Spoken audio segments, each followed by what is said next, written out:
Welcome into another session with the Second Chances. We're going to start with some thank yous here, the first of which go out to Critical Role for the beautiful world of Exandria that we play in. Specifically, we're using the Explorer's Guide to Wildemount, but maybe someday we can go visit Taldore or somewhere else in between. And also for music, thank you goes out to Reliquary Records, Dungeon Glitch, and Critical Role. There's a chance you will hear music from all three of them tonight. So to begin, we'll take a look back at what happened last time, as the Second Chances had wrapped up their business in Zadash and had decided to head south for a few reasons. The first is that Hermia had heard from some folks that her brother may have been in Trostenwald with the Wildborn, and the Second Chances are also looking to maybe get out of the Empire for a small vacation after the Plague of Eyes attacked the Solstice Academy, and the powers that be know that they are connected in some way to that. So on the road to Alfield, the next city on the Amber Road, quite a bit happened. Leo, as they were leaving Zadash, had a strange dream about Leah, the cleric of the Everlight, who had perished with them in the mines of the Eglin Quarry. Rosalind had also visited the gentleman to ask for a favor, and now owes a favor of her own if that ever comes into play.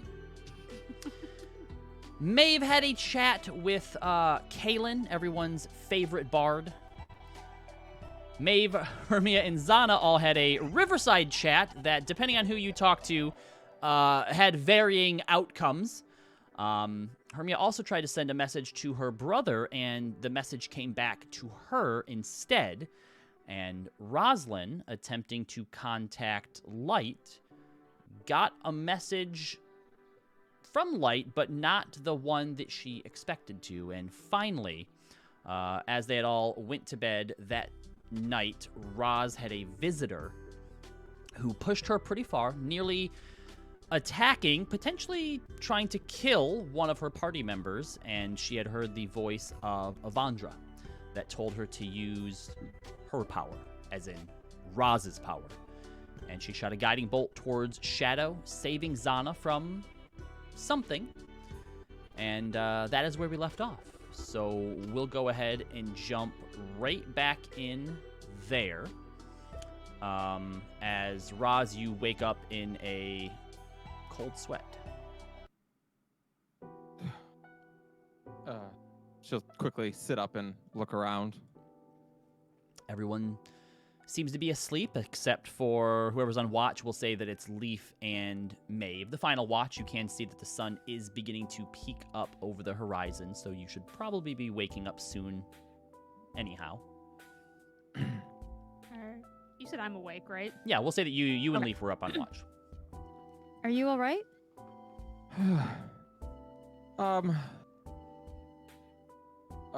Yeah, I'm all right.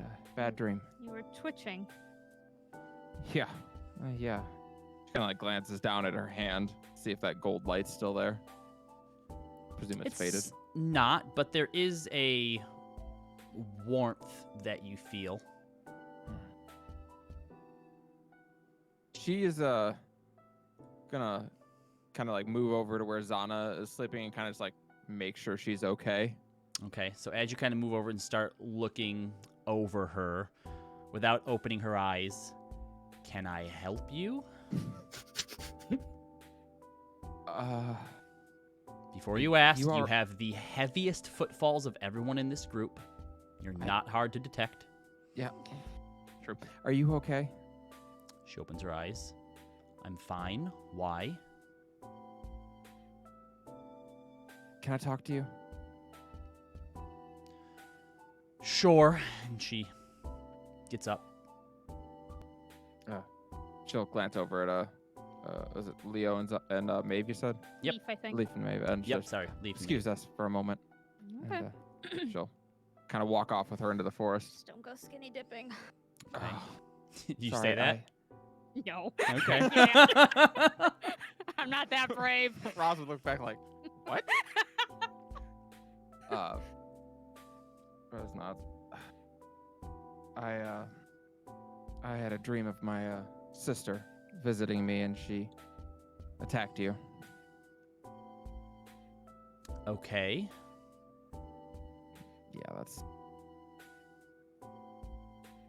I don't usually dream, but it kind of got me thinking.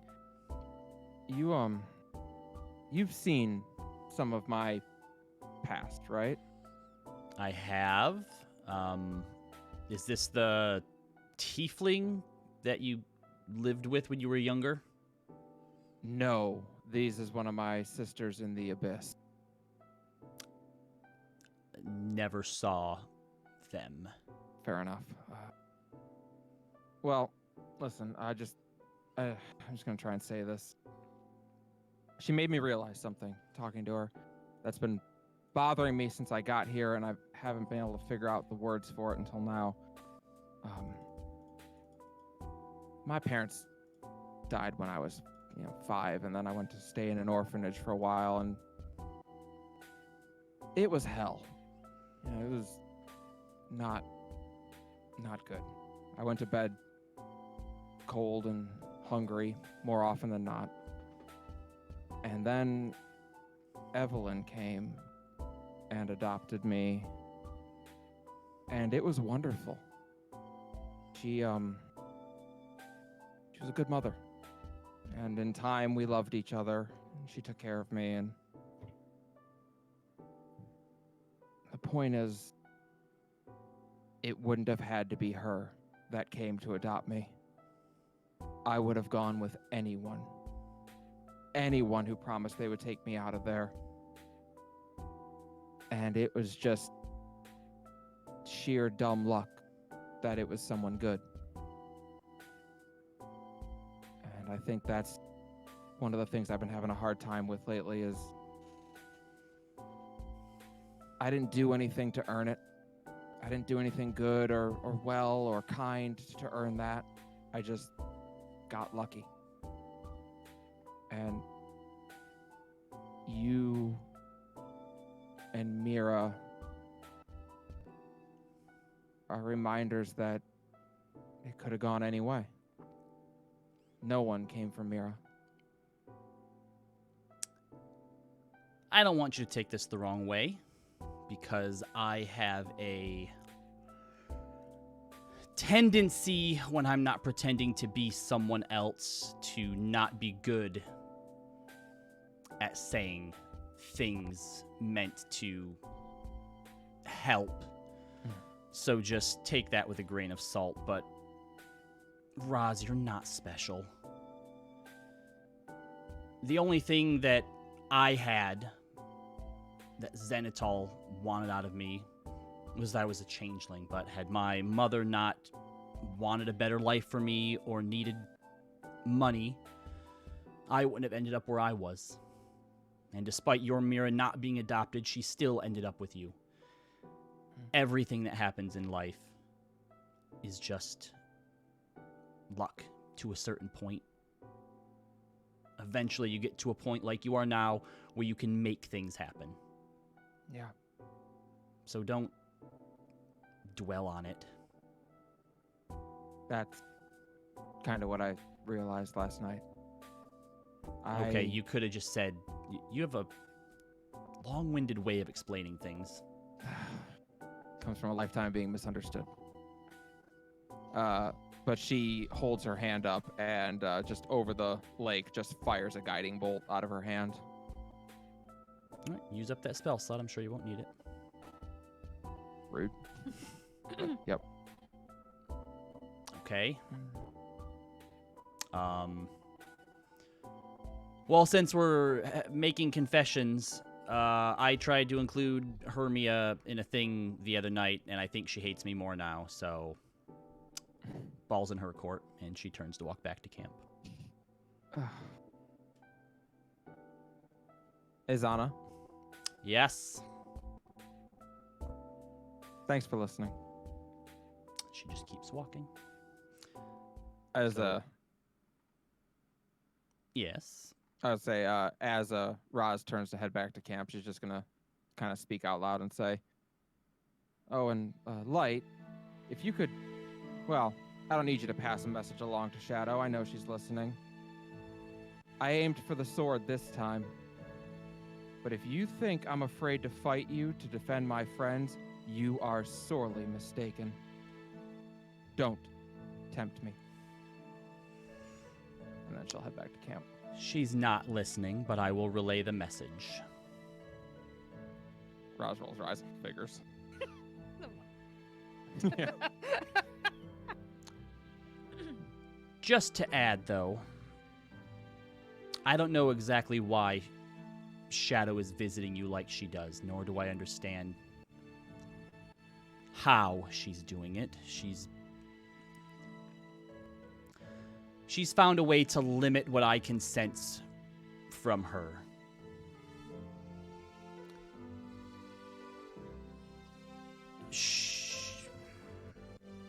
When we started out today, well, when she wakes up, she always has something to say about you, but this morning she was quiet. So whatever happened, it's affected her more than before. Take from that whatever you will. Duly noted. And as Zana and Rosalind return to the camp, the rest of you are getting up now. Saddling the horses, gathering up all your stuff for your final trek to Allfield, which, at the rate that you've been going, you should reach Allfield by sometime in midday. Was there anything that you would like to do before you set off this morning? I want to check how much is in the keg. Kegs, we'll say that after 4 days of travel, it's probably about 70% full, we'll say. Oh, it's still go. Oh, I thought we were gonna run out. It's still good. I guess not with 2 people All right, drinking it. Roz is having a drink then. I want to use a stone. The sending stone? Yeah. Ask Maeve, the holder of the sending stone, then. Okay. Hermia goes up to Maeve. Hey, Maeve. Yeah. Can I use a stone? Certainly. She reaches back. Who are you sending it to today? I feel like lowers her voice. You can't tell Lee or Leo. Don't tell Leaf or Leo. Okay. Probably not Donna either. Okay. Not Are Roz you either? trying to be secretive about this? Yeah, probably. Go ahead and make a stealth check at advantage as you whisper this to her. Okay. Okay, hold on a sec. Won't.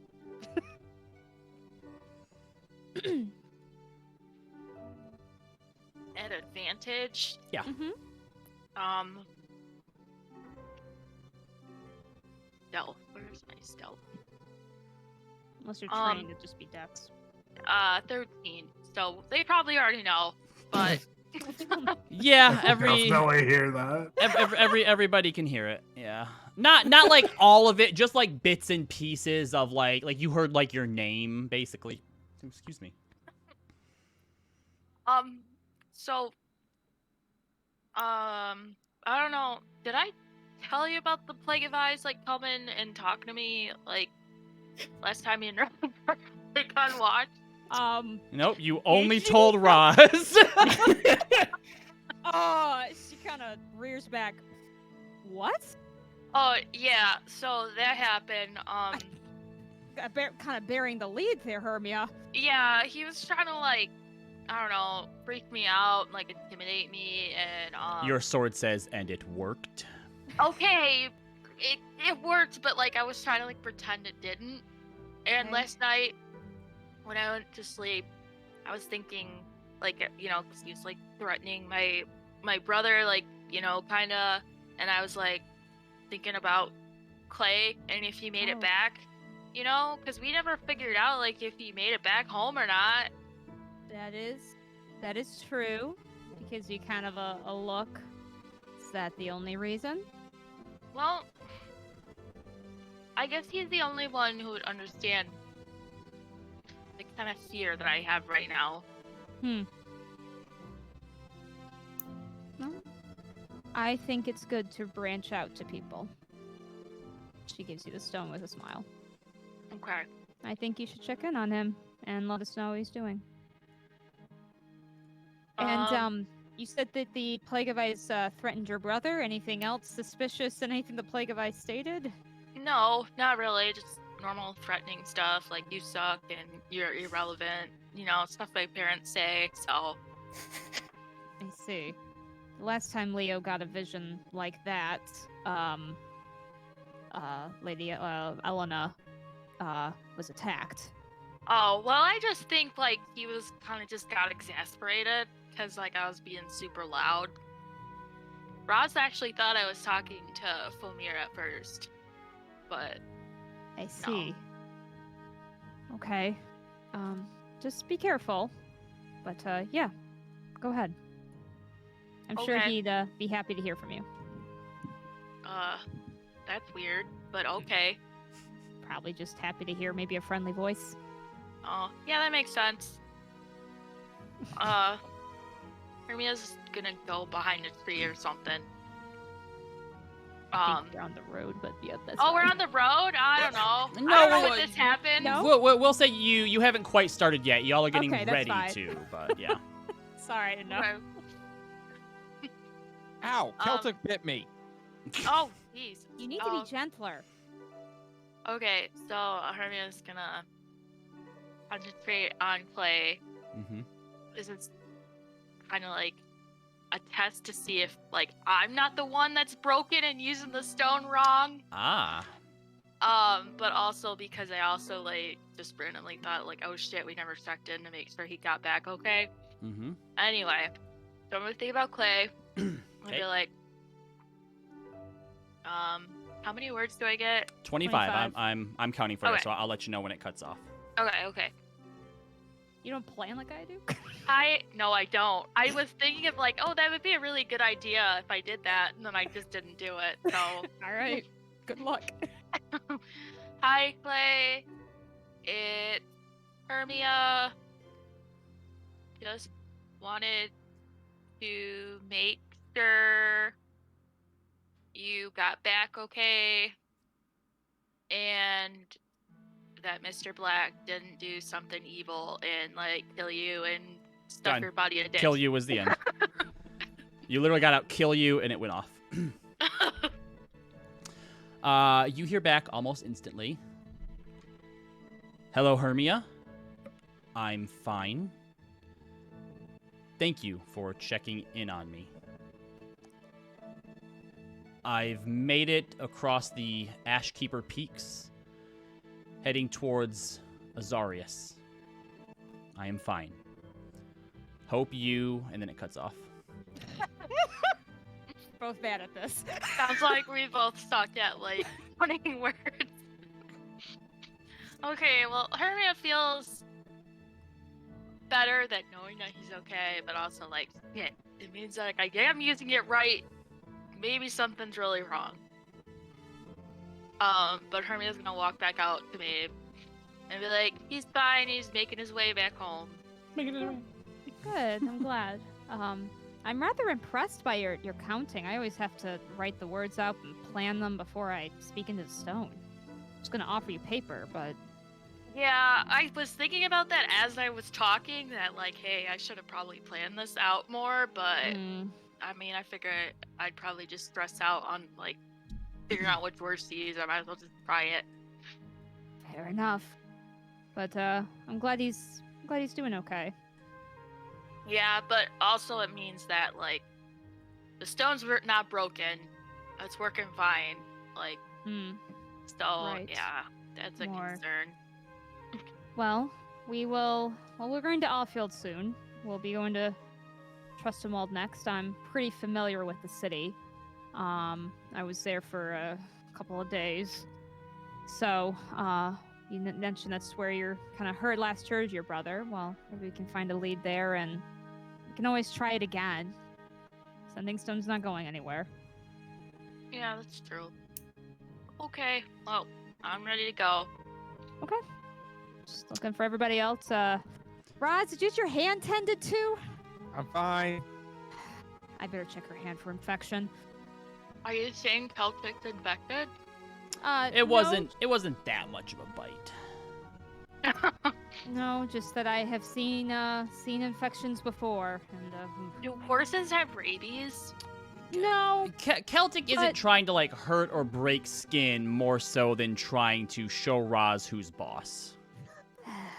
Roz doesn't He's take the it very dog well. now. Horse. All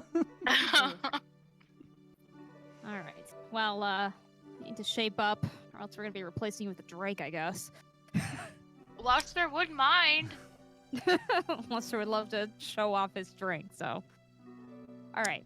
So with that, you all hop back onto the road to Allfield, and probably a little after the sun reaches its highest peak, you begin to notice the farmland start to pop up. Little houses on the outskirts, and off on the horizon, you can see the small rural town of Allfield, nestled into a scattered patch of trees just along the Amber Road. As I look for the music I need. Not quite the dash, is it? There it is. Not quite. It's a little bit smaller. The I wonder old if mines winding beneath the nearby hills yield a fair amount of tin, copper, and quartz that supplement the town's economy. Definitely small in size compared to the other surrounding townships, Allfield is regarded by most travelers as a stop on the route to more important business. It frustrates some of the proud residents and local entrepreneurs, but most prefer the small-town lifestyle and are happy to see the passing traders and travelers moving on. Allfield is currently recovering from a recent assault, which you do actually notice. There are a few wrecked wagons as you are moving in, and some of the houses and fencing closer to it seems to be in the midst of being repaired or even rebuilt. You also notice a sign, currently being repainted as it suffered some fire damage, that says, "Welcome to Allfield, the true birthplace of the Mighty Nine." Oof. Do not get into an argument with anybody in town over this, I beg of you. Oh, okay. I don't know who they are, so that's fine. You've heard them mentioned a few Yeah. times. Pumat I know. Sol also mentioned. Mm-hmm. famous adventuring group, save the world. Right, I just mean to say I don't know enough to argue about where they're from. Just know, don't disagree with them here, and when we go to Trustenwald, don't disagree with their assertion there. They Got it. fight over that claim. And they're very strong about it. No one argues about where my family's from. This is more of like when they argue when the group began, I guess you could Zana say. looks to you. That's because everyone where you come from comes from the same city. Yeah, they do. That's fair too. I mean, there are other cities. They're hard to get to. Like 5, right? Yeah, there's like 5 other cities, but you have to teleport to them usually because going on foot is not easy. That's We've cute. been to more cities than you have in your entire world. She nods. Yep. And I'll tell you what, none of them don't have walls. Indeed. And these must be very small compared to where you're from, unless Oh, the yeah. populace is tiny. No. Well, I mean, the populace is small. I would say Vano, where I'm from, is kind of on the same order as Rexitrum. Whew. Wow. I can't even imagine. You are going to, it would be quite a shock, I imagine, if you saw my homeland. I feel like you're in the middle of a forest. Forests are nice. I've been in a I've been in a forest. I wouldn't say it was nice. Well, this is a civilized, place. As you this- come upon the main sort of grouping of houses in the center of the town here, you do see someone walking towards you. Elven features, shoulder-length blonde hair, adorned in a somewhat ornate armor with a helmet under their arm. They come towards you. Androgynous half-elf goes, "Greetings, travelers. My name is Bryce Felid, Watchmaster of Allfield. They, them, if you please. Might I get your names and business in Allfield today?" Hello, we are the Second Chances, and passing through, we'll probably resupply here and then continue on. Coming from Rexentrim, then, I assume? Yep. On our way down towards the Menagerie Coast. All right, well, fair enough then. If there's anything that you need while you are here in Allfield that may require my attention, don't hesitate to let me know. Adventuring folk by the looks of it, so you can probably handle yourself, but nonetheless, we do have occasional knoll skirmishes that pop up. There was one that we just fended off a few days ago, so you should be fine, but I'd like to give out the warning regardless. Does anyone need healing? Is everyone okay? Yes, everyone by this point is fine. Lucky for us, we had a few folks similar to yourself that stepped up and helped out beyond the usual mercenaries. It's not often we get those who can sling magic around, but we're thankful for it when it happens. Excuse Who was me. that? Gnolls? What are gnolls? You would Harry. know what gnolls are, Leo. Okay, out of character, what the fuck are gnolls? Imagine like beastmen that are like part man, part hyena. Oh, so they're kind of like the gnolls from 11. Okay. Yep. If you can type this person's name in the chat, that would be helpful. For me. Oh, yes, of course. Is there anywhere good that's to stay here for the evening? Is there a Oh, inn you recommend? Is Candleglow Inn completed their constructions? They've been open for a while. If by the construction you mean their bathhouse hot springs, just a few days ago, in fact. So if you were looking to try those out, you may be, well, probably not the first, but one of the firsts. A bit expensive for a Crown's Guard salary, unfortunately. But yes, it's right there in the center of town. It's hard to miss it. Sorry, did one of you ask who the people who helped out were? Yeah, that was me. Leaf. Oh. I didn't catch the smaller one's name. One of them was a magician, though. 2 changelings, which is rare for around here, even as far as adventurers go. Rosalind chokes on her drink. Wait, we were Oh. drinking? Yeah, she's been drinking in the cart. Changeling Two- magicians? Yeah, changeling magicians? Are they Well, still here? One of them claimed to actually be a magician. They both used magic. Right. The smaller one, Balthazar and Kieran? Boy. neither of those names sound familiar. The smaller one didn't really seem to enjoy the spotlight of being celebrated and whatnot, but the other one definitely did. But no, they moved on the day after. We're on the right road then. We are, yeah. Thank you. Thank you. That's. No problem. Stay out of trouble. Oh, of course. Leaf is going to use locate chosen and try to see if Kieran is within 500 feet. Kieran is not within 500 feet, unfortunately. Damn it. Oh. You know, if you have find person, you could double that range. I don't think I have that. So, Kieran. as you continue on further in the welcoming farming community and beautiful countryside surrounding Allfield, often called to those who want a simpler life in the Empire. Flanked to the north and east by the Allfield Wood, the town is shaped like a diamond, only a couple miles across on all sides. The Dustway and Harvest Path roads divide the town into 4 quarters, and meandering lazily through the ramshackle wooden buildings until you eventually meet in the center at the Candle Glow Inn. You also notice that people seem to be setting up for something or other. Tables are going up, some tents, small, looks like sort of flea market type deal, little enclosures to be able to put wares and stuff under. You see a few priests over in one area where there seems to be a group or a line of people who are donating things from clothes to other goods to coins in some cases as well. And you have, of course, the Candle Glow Inn before you as well, which is for as small and humble as a lot of Allfield is, the Candle Glow Inn, 2 stories, actually quite big, and definitely sort of a cut above the rest of it. It seems that a lot of effort, care, money, and resources have gone into the Candle Glow Inn, which definitely seems to sort of be the centerpiece of Allfield.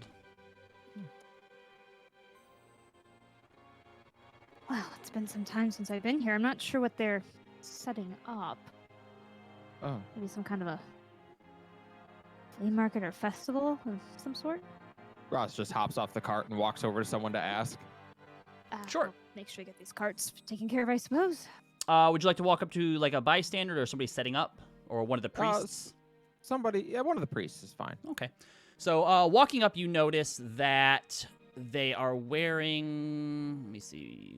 You would actually you think you'd recognize all three of them. Between the three priests who seem to be sort of be taking things from people, you notice that one of them is a priest of Palor, one is a priest of Erithis, and the other a priest of Bahamut.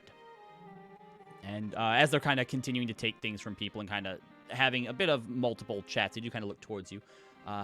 Yes, if you have anything you would like to give today on the morn of Largis, I would ask that you please hop in line here. We'll be with you shortly. She shrugs and gets in line. Okay. All right. While Roz waits in line, is there anything else anybody else would like to do? I guess I'm just gonna help settle house and probably help Leo with the cart and get rooms. Yep, it's easy enough. There is a stable, rather large one too, that is attached to the Candle Glow Inn, so you're able to go over and leave your horses as well as the cart with some stable keeps who take, unhook the horses for you and everything. Give a few apples While to we're them. there. Celtic seems very happy. Yes? Does this place look like they kind of like work on carts and shit like that? You could probably ask inside if you're looking to get something in particular repaired or done to it. I just was thinking about getting padded seats. Padded seats. You could probably easily enough just buy like a pillow somewhere as well, or even just steal a pillow from inside the inn. Okay, I'll do that then. Okay. So, as Mavlio, we'll say probably everybody just enters in, unless anybody wanted to wait out with Roslyn. Entering into the interior of the Candle Glow Inn. The interior is like stepping through a portal into another world almost. For the most part, it's dimly lit, with tracks of candles near the ceiling that lead from the doorway to the bar, lighting a path along the stained wooden floor like a fairy village in the forest. Each table around the tavern is similarly lit, creating small little sort of pockets of light in the otherwise shaded interior. It's magical and cozy in a way that you didn't expect, stepping in from the sunlight, but also kind of perfect in a way for such a small, homely little town. As you do, you are immediately greeted by a halfling who looks to be in his 60s. Ash blonde hair turning to gray, wide cracks from smiling too much, both on his cheeks and smile to the corners of his eyes. And he goes, "Welcome in to Candle Glow. What can I help you fine folks with today? We have plenty of rooms available, and for the first time in about a year it's been under construction, we have a bathhouse and hot springs down below in the basement, if that strikes your fancy. My name is Thandius Candle Glow, proprietor and owner of the Candle Glow Inn." Wonderful. Wow, it has been a long time since I first came here. It's great to hear that everything's been finished. The Knoll attacks sometimes put a bit of a strain on construction. Sometimes, resources have to go to helping rebuild other areas and homes in the city here, but it's finally done. Well, how many rooms do you have available, and how much per room per night? With the Morn of Largis happening and High Summer being tomorrow, we do only have 4 rooms that are currently available.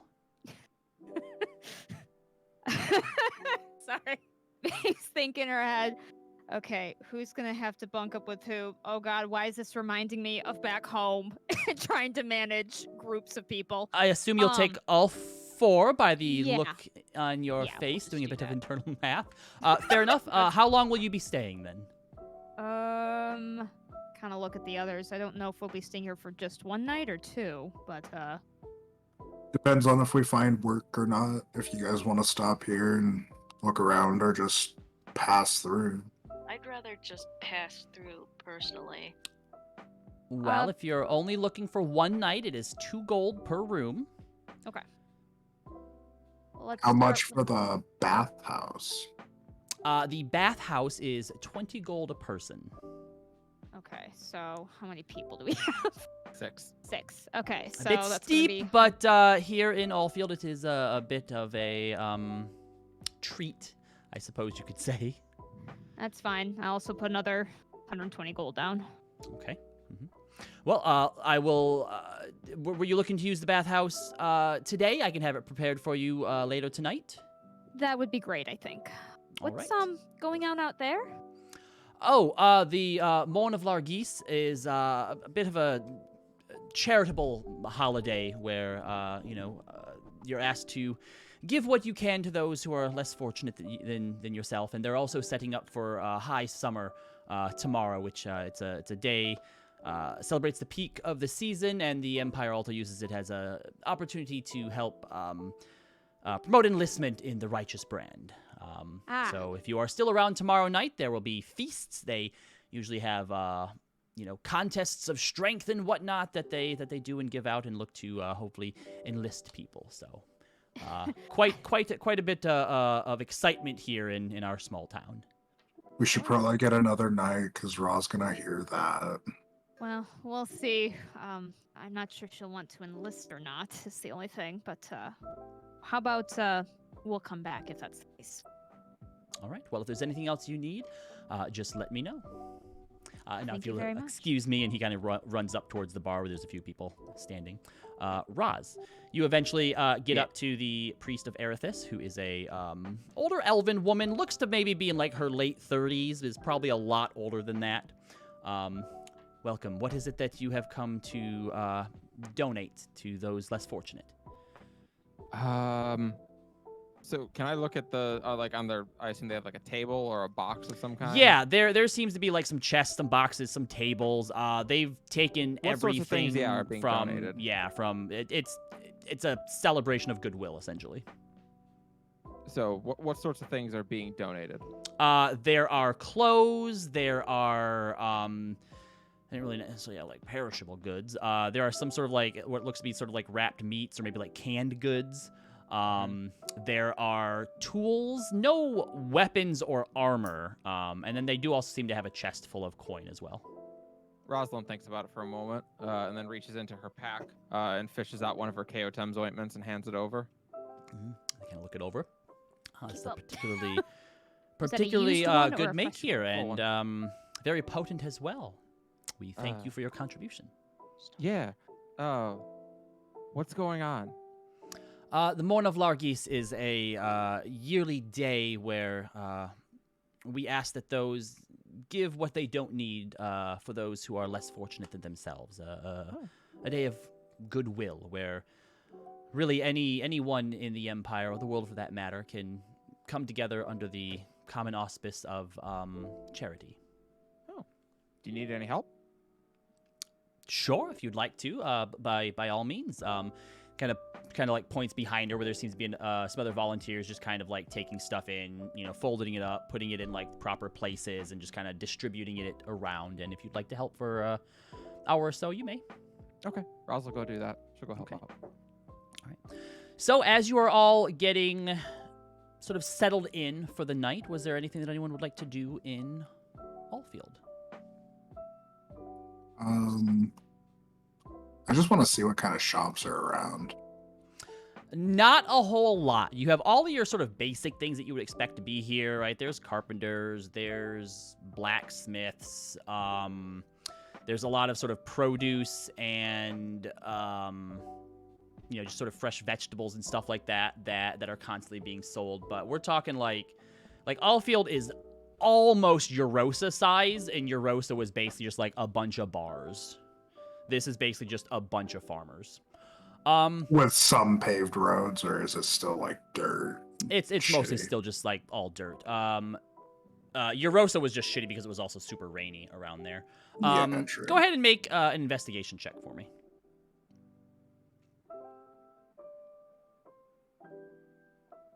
17 plus a lot, 6, so Okay. 23. So as you're kind of looking around and kind of talking to people, and maybe you buy like, an apple or a fruit or something here or there, you do hear some people talking about how Trostenwald have been having some weird oddities, some weird occurrences, Fey-like creatures that have been popping up outside of town, folks going missing in the woods, and the Empire, predictably, isn't doing shit about it. Okay. That's alarming. I'll relay that information to the group if they're Just around me. some chatter that you hear. Yeah, when you eventually get back, you can go ahead and let people know. I'll put it in the chat there. But eventually, you all reconvene in the Candle Glow Inn. We'll say that it's getting to be in the evening. There's still sunlight outside, but it seems like the majority of the town is starting to die down. They've all been out working for the majority of the day, so they're coming in to either rest, or for those that have the coin or still have the energy for it, a little bit of celebration the night before high summer. But if you'd all like to meet for your hot springs bath, you may. So as you all do. To Ross. Yep. You look like you've been busy. Oh, yeah, they needed a lot of help and stuff. All right. So Thaddeus takes you downstairs, and the Candle Glow Springs is a bit of a natural extension to the aesthetic of the established inn above, but taken to the next level. As you descend down the stairs, the candles are housed in small brass mushroom-shaped holders. Your feet suddenly hit soft, carefully threaded and sewn artificial moss on the ground. And as you enter the basement to the inn, it's as though you stepped out of the inn and into an underground hot spring in the soft glow of a Feywild mushroom patch forest. Wow. Down here has been under construction for a few years longer than I would have hoped, but officially opened this week. I did actually hire someone to help out with, the baths and whatnot. So once I can find them, they'll be down here to check on you, see if you need anything. It won't be as fancy as those city baths, but we'll try to do our best to accommodate. Wow. Enjoy yourselves. And Thank you. he walks off. Wow, this is impressive. Zana turns to follow him. Hey, no. What are you you get to join doing? us for the hot spring. We paid for you. Yeah, I already Can- paid the coins. I can pay you back then. Hey, this is a lot warmer than that lake. Sana, join us. Fine. Raz will glance over at Hermia. You gonna be okay with, clothes? Oh, I got you covered, and I'm just gonna be invisible. That's what she does. Yep, that's fair. Yep. There are Also sort of like I don't know what they're called, but you know how like you just have like sort of privacy like blinds or like not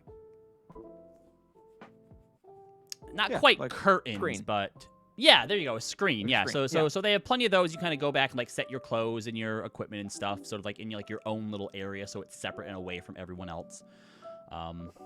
She's trying to tell Luster that he needs to be careful with splashing because this place would look a little perturbed if he started doing that. Yep. So Zana goes behind, disrobes, comes out still in Mira's form, and slips into the bath. Raz does the same. So is my. You do notice that there is still one of her firearms, though, with her that she's set on the edge. Okay, fair enough. We're gonna You ignore don't that have for a now. waterproof one, Zana? What the hell? I think mean, you- it could probably. She kind of. Don't. You know that meme of the lady who's like, ugh. She kind of does that for a moment. I. It's let's literally a not- look of, don't be an idiot. Oh, It's not efficient underwater, but if the blasting powder doesn't get too wet, it's possible it could work. How about we not test bullets in the water? No, that wasn't the plan. This is for if anyone comes down the stairs. Very And well. means us harm, as unlikely as it may be. Always be prepared. I see. Oh, hot spring is. Yes. Very.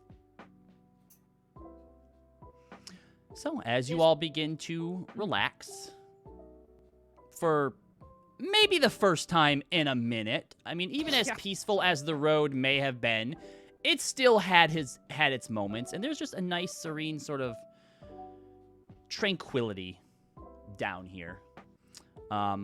Eventually, all of your attention is drawn as you see Zana kind of perks up and her hand just kind of rests on the firearm, and you hear someone coming down.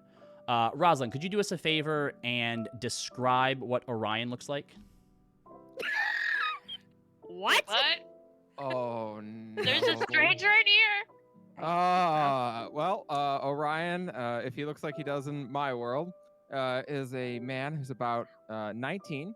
He's got short blonde hair, kind of messy. No, sorry, his hair is very neatly kept. He has bright green eyes. Usually would be wearing robes or a cloak of Melora on him. He is kind of tall and lanky and has a look on his face perpetually that someone has slighted him in a way. He never looks particularly pleased. So, as this person enters, younger than you recall him, this Orion is maybe 16 years old, is wearing robes, but not those of Melora. You notice a symbol of Erithus around his neck and a bracelet made of ivy and leaves on his wrist. And as he enters, he goes, "Welcome to the Candleglow Springs. If you need anything, I will be your attendant for the night, so let me know."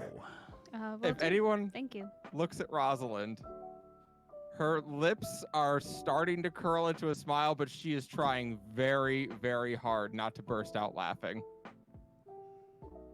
All right, well, if there is nothing, just shout. Well- I will be up the way there. Wait. Can you bring us drinks? Sure. Anything in particular? Do you know what a Lucky Kieran is? I do not. Knows what that is. Are we gonna spread it?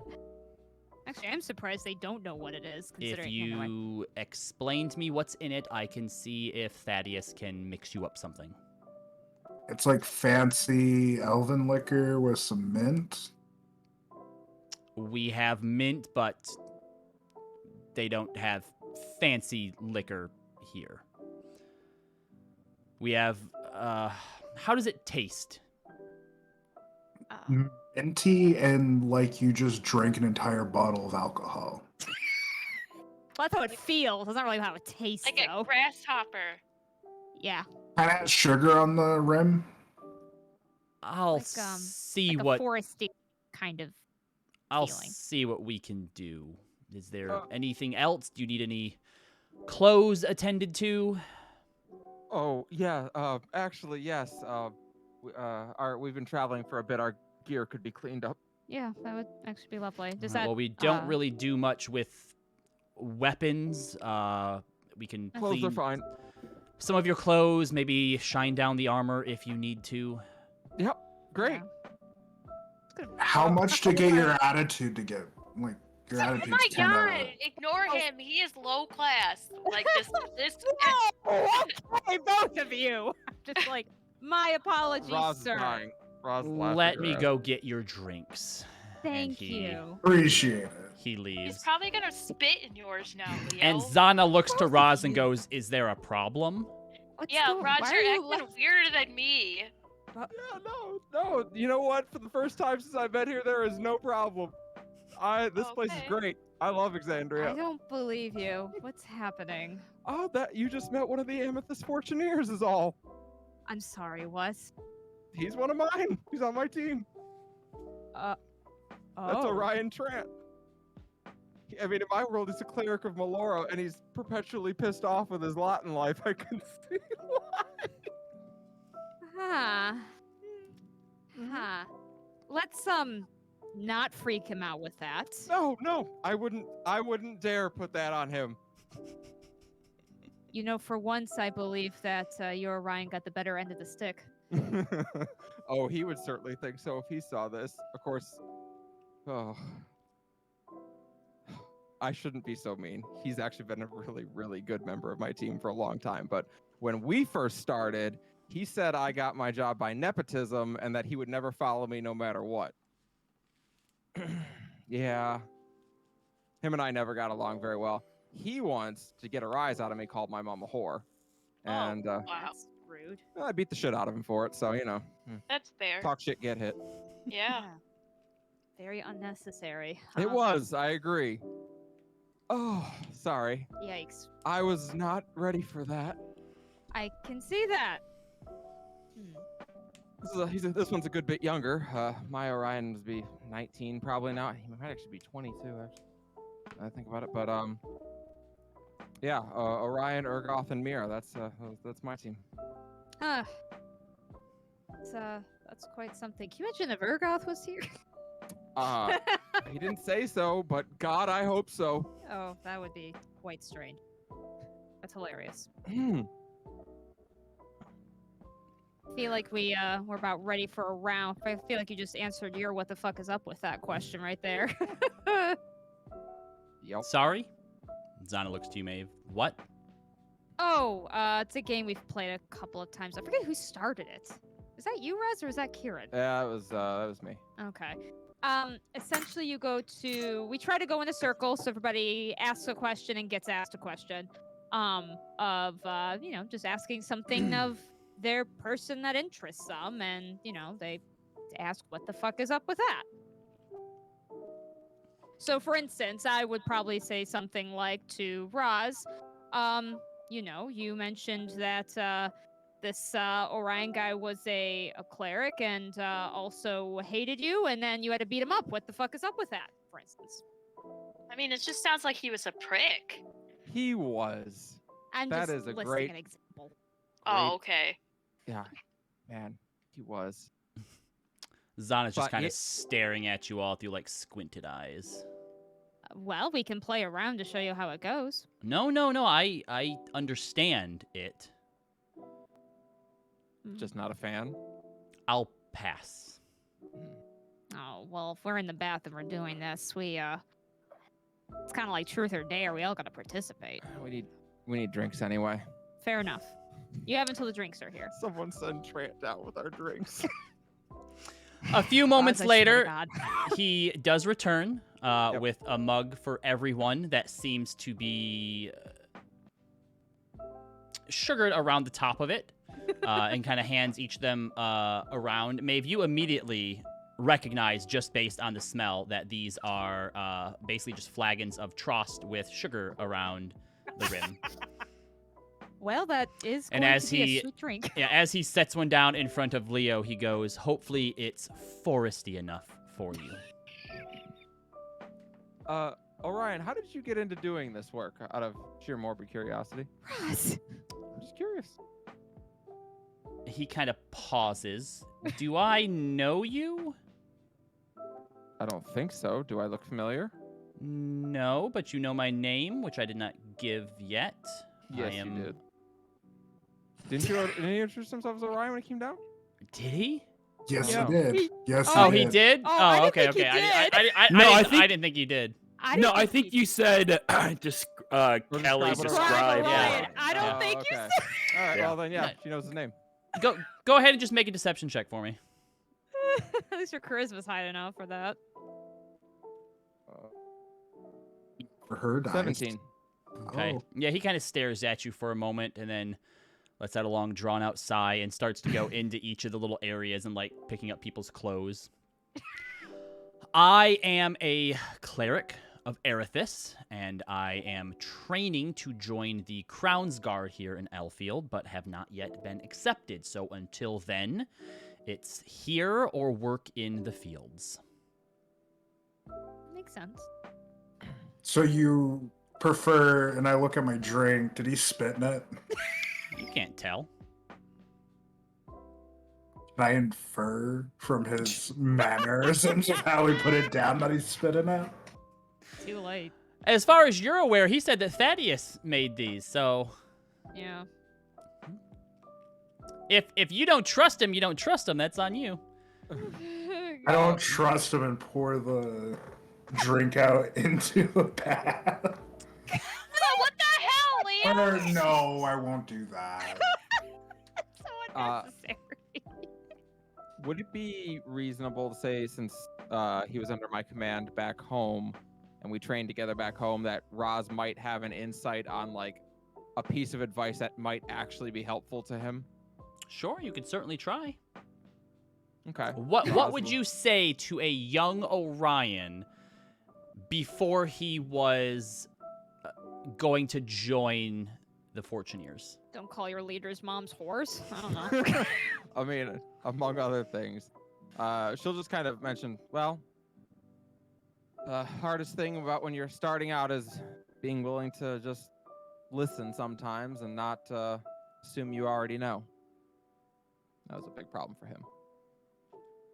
Make a persuasion check at disadvantage. Would you like to spend an inspo? For Orion? Fuck no. Fair enough. Let me see. Persuasion. What key is it for? No, none of those are going to work, actually. What the hell? I've never been able to there it get is, okay. advantage to work on mine, so only disadvantage. Why don't you use your dice up on the shelf? She got an 11 Okay. total. He kind of looks at you for a moment and like listens to what you say, and then just kind of like nods and turns his nose up and leaves with everyone's clothes just in a big armful. Rosalind just kind of nods like, yeah, that's about right. I swear to God, if there's holes in my fucking clothes. Maybe you shouldn't be rude and people wouldn't do that. I'm only rude to people who don't like their jobs. You could probably That's stand. like almost everybody. You could probably stand to buy some new clothes anyway. They already had holes in them, Leo. They're good, though. They don't make them like that anymore. At least Zana. fix the About holes. 100 years ago, I guess. Yeah, they make them fashions have better. changed They 100 make them years ago. better now. Luster is in the bath, by the way, just kind of like doggy paddling around. I love Aw, Lester. All right. Maeve takes a very hefty gulp, kind of queasy, remembering the last time she drank too much of Trost. Ignoring that for a moment. It is very, very sweet though. Tross are probably the closest you're gonna find to like a sweet cider. It's like cider, yeah. Yeah, Roz takes one sip of that and is like, and then she just sets the drink down. Well, if you don't like it here, you're not gonna like it in Trostenwald. Well, you might like it better. I'm not sure. There's Either way. there's Just other sugar. stuff in Trostenwald as well. This is just what they're known for. Right, this is just their famous one. Okay. She kind of gets a little bit. She kind of tries to hide a little under the water till it's only her Why are chin. you hiding? Oh, if that's not the pot calling the Right, kettle black. right. Even Zana looks over to where invisible Hermia is just a void in the water and goes, "Really?" I am proud of like always being invisible, like in the bath. Like I mean that's cool that I could do that. Maeve never hides. It's out of character. Okay. It's fine. I met a never nude before. It's No, fine. it's not that. It's not. Ugh. She kind of groans a little bit. I need to ask for some advice. Oh. Okay. Boyfriend advice? Oh, shut up. That- Oh! Shut up. Okay. Listen. Don't say anything. Just listen for a second. Okay. Just- Okay. Guess it's not a secret. Yes. I think Caitlin's cool. We're just gonna leave it at that. But like, I don't know how to say anything or what anyone would do. It's kind of hard, far away, all that stuff. What would I don't even know if he thinks or feels anything. I'm really bad at this. Track record's really bad. Just help, please. Rosalind takes a moment to look at herself, and then looks to Zana, and then looks to Leaf, and then looks to Leo, and then looks to Hermia, going in her mind, is there a functional relationship in any of us? You're asking us for relationship advice? I have had 2 fine relationships until they weren't. Oh, that's Fair. ominous. Okay. I never dated anybody with magic, so What does Okay, that have to do with anything? Hey, but you dated somebody. Just So I guess what's your Um, concern, Hermia? Hermia. Maeve, sorry. I heard Hermia talking. If you just want to know how he feels, ask him how he feels. Okay, but what if he never talks to me again? There's your Then answer. you'll know how he feels. Oh, well, and then I just lose a friend to talk to. Was he really a friend if he's going to stop talking to you because you have feelings for him? I mean, Okay. that's a good point, Maeve. Usually, like, if you confess to someone and they're a dick about it, they're not really nice people. I don't want to Plus, make- and I apologize that I haven't been paying so close attention, but raise your hand if he's appeared in your bedroom at night. Oh, God, you Nope. are all the worst. Luster puts his hand up. Lester, put your hand down. You know, that's an interesting point, Zana, because I literally sent him a vial of my blood asking him to, like, help me, and he still doesn't reach out to me. He still goes through Maeve. I mean, okay, there's probably a very logical explanation for that. Yeah, I would agree there is. Okay, not helping. Hermia, help. Well, the one time that I confessed to a guy that I liked him, Mhm. he kind of just laughed in my face. What? Yeah. How did you do it? Really awkwardly. Basically just said, hey, I like you. Can we go someplace nice? Yeah. I don't know if it was coherent. Maybe that was the problem. Because I was studying really bad, but still, you don't laugh at someone for asking a question. That's true. That's horrible. Why would anybody laugh at something like that? I mean, Yeah. sure, rejected. I've been rejected, but All right. Maeve, he's a nice guy. Seems into you. yeah, I don't. There's also, sort of distance aspect. Maybe it's not the right time. Yeah, I can't imagine what that would be like. It's never the right time, though, Maeve. There's always something that, it could be a better time, or it could be a worse time. Here, Hermia. Orion comes back down and goes back into one of the little booths with what looks like armor cleaning and polishing stuff. And after a few moments, you hear him back there scrubbing away and shining some armor. Oh, this feels That's- embarrassing. Why is it embarrassing? Well, all of this is embarrassing. Yeah, I No, get that's- that. That's romance, all right. This has always been such a thing that I felt like everybody around me understood except for me. I don't get it. But you mean your people back home? Right. Oh, you're different. Nothing wrong with being different. I know. And it's just kind of the thing is, I don't know. I'm not gonna sit here and say I'm nothing like my people. Obviously, that's not true. It's just, I don't know. Well, no, but you're different than your people, which kind of works out because so is he. It's not like you're trying to pick up a pallet elf who's going to know that you're doing something that's not quite culturally right? Suppose. I don't know. It Hey. just, Worst case scenario, you find out that it's not going to happen. And then you can move on. I look around. Is that the consensus? Come on, there's got to be an opposing opinion here in this council. I Well, think you what else want would an you opposing. do? You want to know how he feels, you need to ask him how he feels. I mean, yeah, unfortunately, there's no other way, Maeve. Believe me, I've thought of a lot of different ways to. Right, You the know. other way, and actually let me see if I have this right, for example. Roz, you knew your Mira for close to a decade. Roz You is know how slowly you sliding know down how into the you water. feel about her, and yet never did anything with that. So, what the fuck is up with that? I Now she's got the game. listen. It's not that we never did anything. That makes it more mind-boggling than. Indeed. So the night after we did some things, she was the one who kind of said, it can't mean anything. Let's just keep going. And like an idiot, I just let that be because I always thought, there'll be more time. We'll find the right moment, as it were. Yeah. See, Maeve, this is why you don't want to be a coward about it. Roz sinks down deeper into the water. Yeah, something like that. This one believes that it is always better to bottle up all of your feelings and keep them stored for later use. I don't know if I could.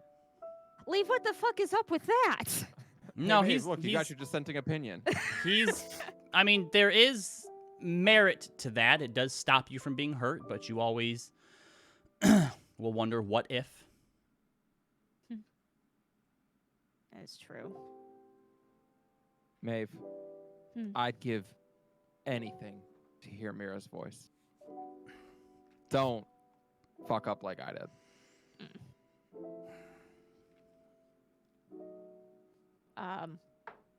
As she says that, by the way, I'd give anything to hear Mira's voice. She kind of looks at Zana.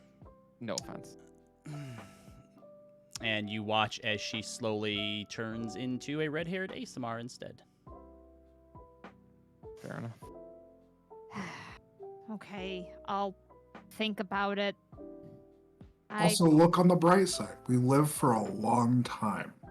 Like, I haven't found love yet. I mean, It also yeah. means you live with your shame of your awkwardness for longer. Leo, the first day we saw each other, you called me perky tits. Does that really surprise you? Yeah, that's not how you Well- speak to women. Back in my day. No, not even back No. in your day. My father never spoke like that, and he's not even much. You lived under the ground.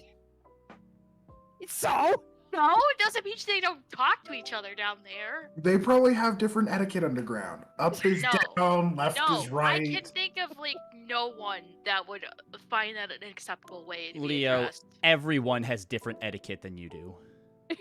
That's also fair. All right, I'll think about it. I've Leaf. already. Question: Are you in the bath as well, or you just stand outside of it? I am picturing the bath as being this big open area. Yep. And then there's just this little bamboo screen that's kind of blocks a lot of it, and then Leaf is literally standing between both of them, so it's staring at both pools. Oh of no, genders actually, it between is them. just one big communal pool. Oh, then Leaf is just standing over everybody. In the Staring water at or people. out of the water? Out of it. Okay. All right. Well, thank you all for your advice. I mean, Maeve, if anything, there's no way you can be more awkward and embarrassing than me. And he's not gonna laugh at your face. I mean, he probably won't laugh. That is definitely a thing. I'm not sure if I can say that I won't be more embarrassing. You didn't see me when I was 21. That was bad. I mean, I once ran into a door and spilled a bunch of food all over myself in front of a room full of people. You didn't have servants to carry that for you? Not in the academy. That's fair. Not gonna make an awkward contest, but either way, I only talked to him recently, so I'm not gonna bother him for a while. It's No, up to you, but we support you. that's very kind of you. Huh? Oh, I thought someone was saying something. That was my pop. Sorry. It's okay. I just thought you were about to say something. Nope. Either way, thank you all for listening. I know it's probably really, really silly and stupid and ridiculous, and I'm overreacting, and I know that, and I know it's not that big of a deal. It's actually not that silly. I mean, I know we got a lot going on right now, and what we're doing is super important, and you can think that, but my Aunt Des and Aunt Sin met each other when they were doing something really important, and now they are married, so you never know. Yeah. Zana found love on the road. Oh my God, Leo. She shoots you this like piercing glance, and then you watch as her hand suddenly twitches on her gun and cocks it back, and you see Trant just freezes, and she goes, "Stay out of that one." And he walks over to the next one, and she puts it down. Maybe we shouldn't threaten people either. Sorry, it's a reflex. He's tougher than he looks. Don't worry. Fair enough. Either way, just looking at the like almost gunfire in a bathhouse situation. So does what the fuck is up with this normally get this, I don't know, touchy-feely? Not always. No. just depends on what people ask. I mean, you started it with Roz. Roz, do you want to go next? Well, I suppose. She glances over at Leo. You've been different since Leia. The fuck is up with that?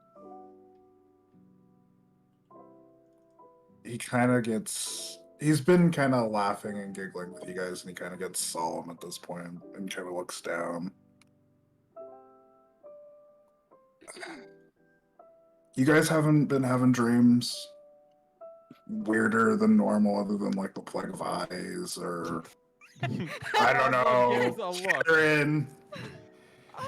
Well, I he had looks at one Hermia. weird dream, yes, but I doubt the same one you had. I think we all have weird dreams. You're going to be a little more specific. I had a dream that I turned into a mushroom. That is a weird dream. I really Yeah. like that dream, though. Sounds It nice. was pretty cool. I was in dark forest doing Yeah, mushroom things, that is which pretty wasn't a whole lot, but cool. yeah. This one dreamt that he turned into a bird. This one cannot turn into a bird. I look at him suspiciously. Oh, Huh. are you sure? Have you tried? Yes, Processing. Okay. I just tried right now. Oh, Was Oh. unable. I see. I mean, You are not a high enough level, I guess. like, can you turn into an emu? What? This one does not have any records of emu. It's a big, dumb, flightless bird. What's on your mind, Leo? Yeah. What's this about this dream? Back to serious talk. It's just I've had a couple dreams of fire and Leia, and it's starting to get to me, and been having memories of fallen warriors or fallen compatriots. You must have seen your share over the years, right? Too many. But this one in particular is hard. Well, I don't have anywhere to go to talk to the people that she might have known that she's gone. I can't return her amulet to the people that it means the most to. It's Maybe you're not different meant in to that rely. way. Maybe I'm the one that's supposed to have it, but... And then Hermia's telling me she's following us. Not following us. I just said that she didn't pass on. Well, you did mention that she went towards the dash, which was Yeah, where but that we doesn't were. mean she's following us. Well, that's where we Perhaps. went. Okay, just sounds like you're just paranoid. Well, it might not be paranoia so much as hopefulness. Right. Maybe she's. Perhaps she's following us for a reason. I mean, her vision was of you after all, Leo. So Maybe we can bring her back at some point. maybe. Yeah, I've heard crazier things. My uncle died twice and they brought him back. Wait, Once he came back as a kobold. That is interesting. What? I mean, Yeah. he came back as a kobold. Don't really know how else to say it. So yeah, I the, don't think anybody has enough religion to be able to answer a Rosalind, cleric question. Rosalind explains to you that as the story goes, he fell off a bridge, turned himself to mush, and then they made a deal with an old lady who gave them her grandson to protect, and then she died after burying the body, and he crawled out of the dirt as a kobold. Oh. There's a lot going on in that story that I do not know what to address first. He told me that story the first time I met him. I was 8. I'm sorry. Is that the Sounds most like he was interesting? Bad was- at He was talking 2 to after children. my mom beat the shit out of him. Huh. Is that the Two most? strokes. Is that the most interesting part of his story? Sounds like it. turning to hamburger and then turning into a kobold? Yeah, that sounds wow. She gets about 1,000-yard stare on her face as she recalls some of the other stories of Uncle Guy that she's been told. No. Oh. Oh dear. Anyway, Leo, your turn. I want to do you again, but after Not how that the game story. works. Sorry, but you have to go in the circle. Hermia, what the fuck is up with you using the stone this morning? What do you mean? I just saw you grab the stone from Maeve this morning, and I just figured, what the fuck is up with that? I also heard, don't tell Leo and Leaf and Zana. Okay, god damn it. I knew it was just useless, but okay. So I don't know if anybody else was worried about Clay getting back safely or not, because no one bothered to we didn't have any way to check in on him.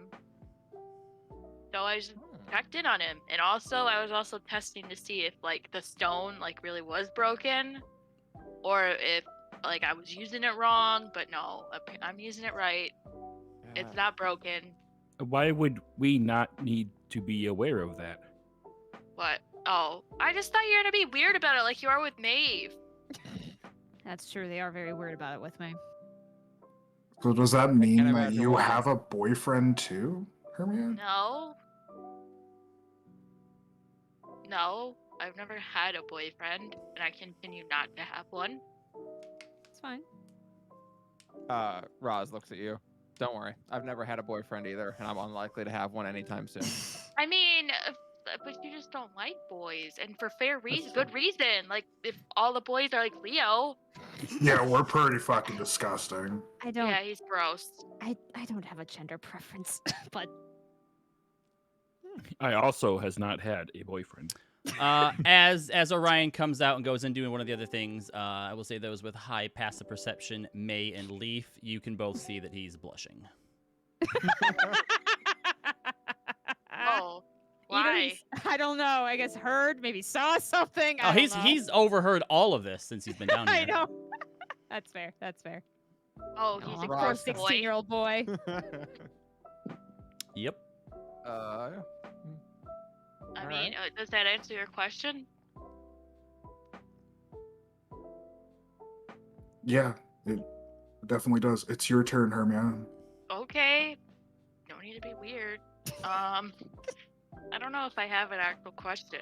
I think Zana's the last one. Leaf I didn't mean, go either. Didn't Neither did someone Maeve. let the fuck up, Leaf? Maeve What? kind of did herself. That's fine. Okay, that's fine. I didn't know. Oh, Leaf, what's with there's been a couple times where I've woken up and you're standing right over me, just looking at me. And when I try to say something to you, you don't say anything. So what the fuck is up with that? Oh boy. Oh, this one is just monitoring your body physicals and storing the data to ensure that everyone is in peak physical condition. This one has data on everybody. Everybody? Everybody. You see, Oh. But not in a you see creepy way. Zana's hand kind of twitching over the gun. What? What would be a creepy way if that's not the creepy way? The creepy way would be if this one intended to do something untoward. Oh. I suppose that is true in the most technical of senses. It's Would still a you little bit dissect weird. us, probe us? What would you do? I don't like where this question is Yeah, I going. don't know me if I want neither. this question. I don't want to know. Never Leaf, your mind. turn to ask a question. Yeah, your turn. Your turn to ask a question. You get to ask Zana. Maeve hasn't gone yet. Also true. I didn't know. That's fair. You can pick between Maeve and Zana.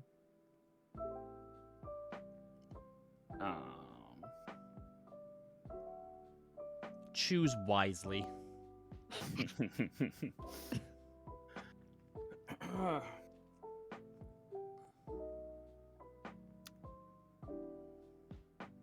Zana.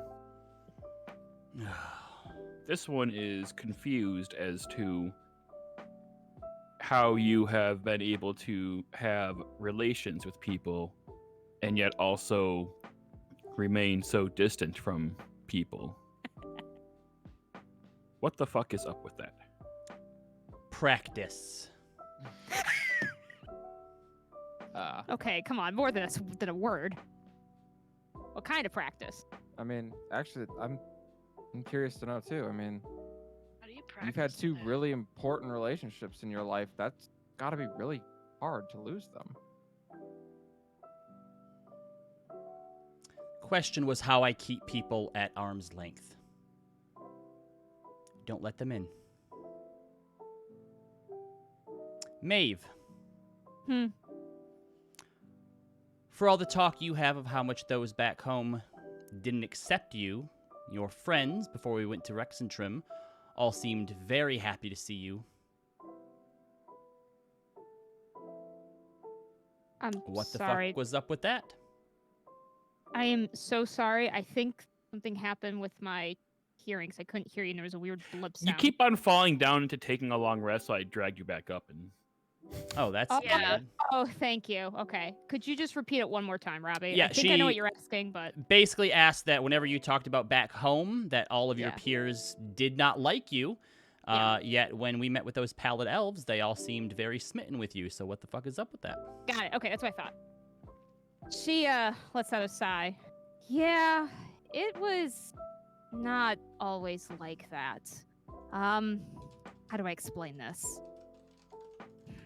When I was younger, I mean, I think I was like a lot of kids. I was very shy, but still, I think I managed to at some point make a friend and venture on from there, slowly but surely. But things really changed once my sister ran away. I was 17, and not even quite yet the age of majority among my people. And my father told me that I was going to have to train to be a leader. It was my turn.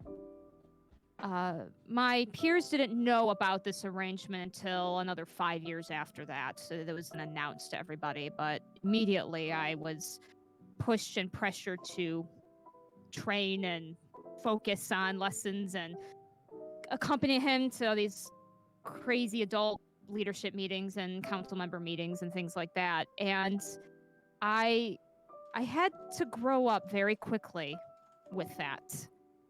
But ironically, even though I had to grow up quickly in some areas that my peers didn't need to, I was rather stunted in other things, such as friends, such as relationships. It got a lot worse once it was announced that I would be taking over from him. People that at least used to be semi okay with me suddenly didn't want to listen to anything I had to say. People that I thought were friends, I mean, that was another thing. With Addie, it was hard because I didn't, again, understand ways of romance, and she was very upset when I somewhat rejected her, and I was hurt by her basically throwing the friendship away because of it. And it really became that their typical immature discretions I took very personally. And it hurt. what I didn't realize is that they did start maturing. They did grow up eventually. They were willing to get it. And I didn't know at the time. I wasn't ready at the time. I was just hurt by everything. And, I mean, you heard them. Once I ran away, that was exactly what they wanted to see me do. They didn't like that I was just trying to do the same thing as my dad was doing, which, what else would I have done? That's the only thing I knew how to do. They didn't know any better. I didn't know any better. So, I am glad that they feel better towards me now. I know what Carrie looked like, but trust me when I tell you, we couldn't have been more mortal enemies back then. And I'm glad. I'm Make glad a it's different. persuasion check for me. Oh God, can I borrow somebody's persuasion? +7. No, this is a little bit different. This is sort of an unconscious thing that's Okay. happening here. Well, I'm gonna spend an inspo then. That's fine. These are stressful. Okay.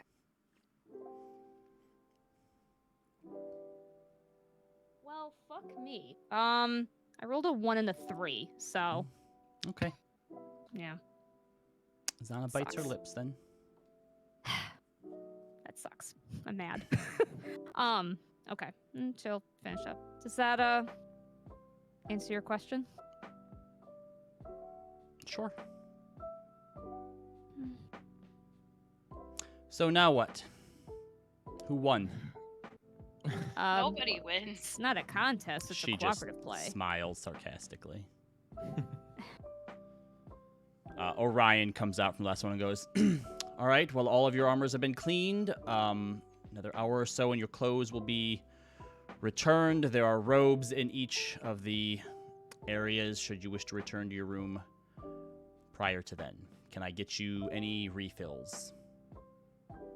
Oh, thank you. I'm good. Thank you, Orion. Yeah, thank you. He I'll nods and go steady right now. Yep, he nods and walks out. That is very weird. What? The idea of Orion doing anything without me badgering him is wild. Well, apparently he's still young yet. He saved Mira's life once, so I guess I can't be too harsh on him. Well, if there was nothing else, then you all enjoy your company and the bath for a bit longer before returning up to your rooms and turning in for the night. Was there anything anyone would like to do before you go to sleep for the night? Yeah. Okay. Would you like the sending stone? Oh, we Tried already to use used today. it. Can be used in the I morning. forgot. I sorry. might need it in the morning, though. That's fine. But she'll, as she settles into bed and kind of rubs her shoulder a little bit, she'll just think, so, that was this world's you that answered the sending stone the other day, huh? You're talking to Light? Light, yeah. I suppose you've seen a few people from here there, so it would make sense. Yeah. I just, I wanted to check in, and, I'm thinking about sending her a message in the morning and trying to meet her. But I know that might be really weird for you, and you'll have to watch. So, I want to check in with you first. You asking me how I would feel about that? Yes. I won't know until it happens. I'm suggesting, though, if you would prefer me not, I won't. If it's what you want to do, Roslyn, do it. All right.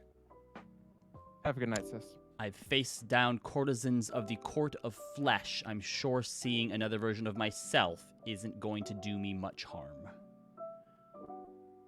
I don't know. I feel like I'd be more scared to see myself than a demon. Well, you're like a pillow, aren't you? Wow. And you're not sure because you've never heard like a laugh come through this before, but you think you maybe hear a bit of a smirk in there. Have a good night, sis. Leaf. Would you like to try defragmenting?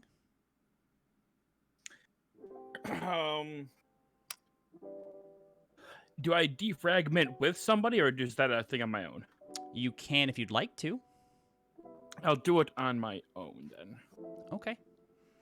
Oh, really quickly, you have 4 rooms, but there are 6 people. Who is sharing? Pick two people who get their solo room, and then who's like bunking up. Leaf doesn't need a room. Leaf won't.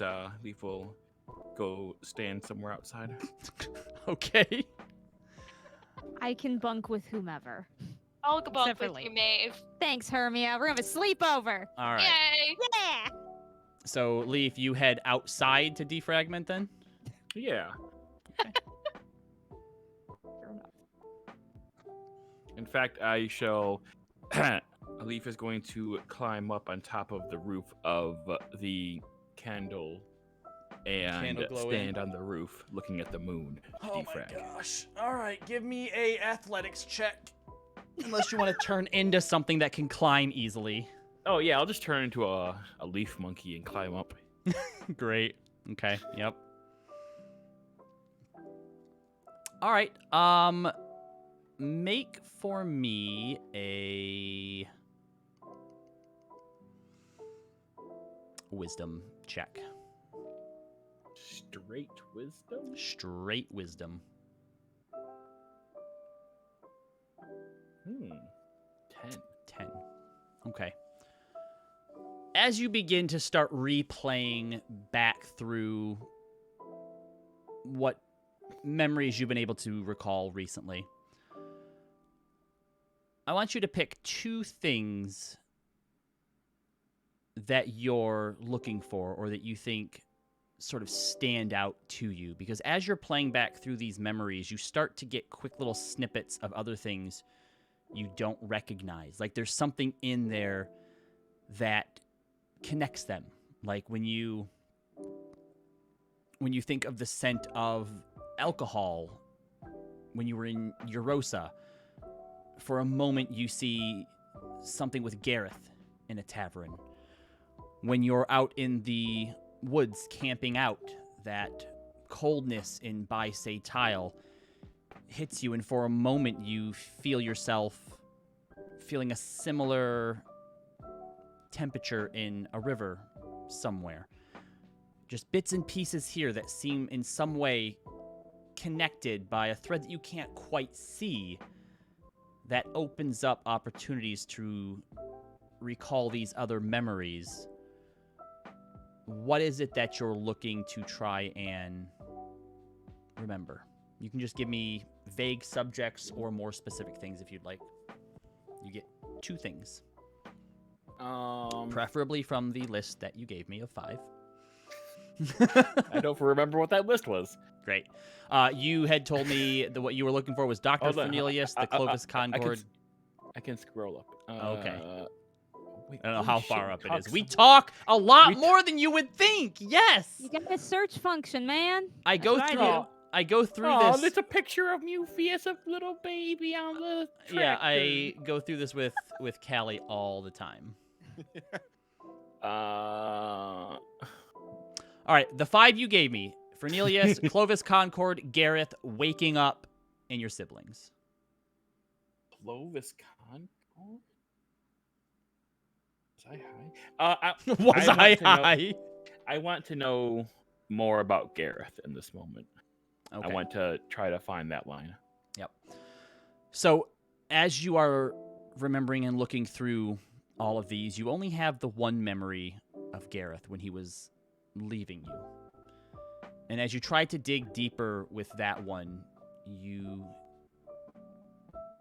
see yourself, you relive this memory, and you have a small hand-drawn cart behind you full of supplies, some food, some produce, some wood, ropes, just sort of general things, and you're standing at the gate of Port Damali looking at the road beyond.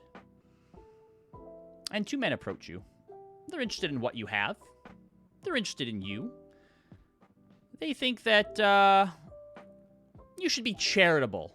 You should give some of what you have, because it would be a shame if something were to happen to you and no one's around to put you back together. And suddenly a half-elf appears. You recognize him from your other memory. Gareth. He seems to have a chat with them. Seems a bit tense. You don't know a whole lot about people and their interactions just yet. But eventually they kind of back off and walk away, and Gareth introduces himself to you. Calls you his friend. Asks where you're going and if you'd like company. You recall him traveling with you for a few days down the road, west out of Port Damali. But you know when you get to the forest to head home, you're supposed to go by yourself. So you bid him farewell and hope that you'll see him again one day.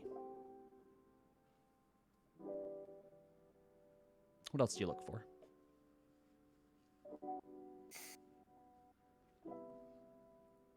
What was that last one you said? Siblings? Sibling.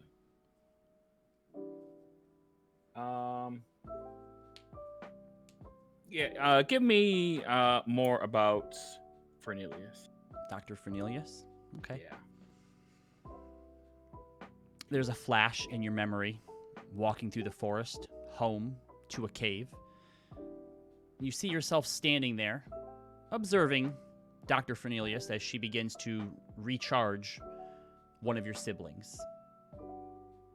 It's Reed again.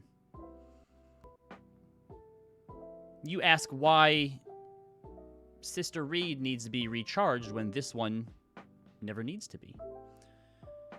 And she explains to you that you're special, Leaf. That your siblings were created quite a while before you, and they're enchanted in a different way. Their magic and their abilities isn't their own, and they exhaust them. But yours is different. It's special. It comes from someplace else. And it's yours. It never runs out.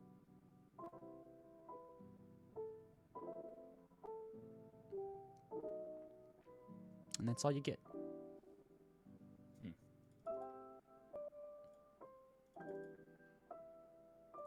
Okay. So the rest of you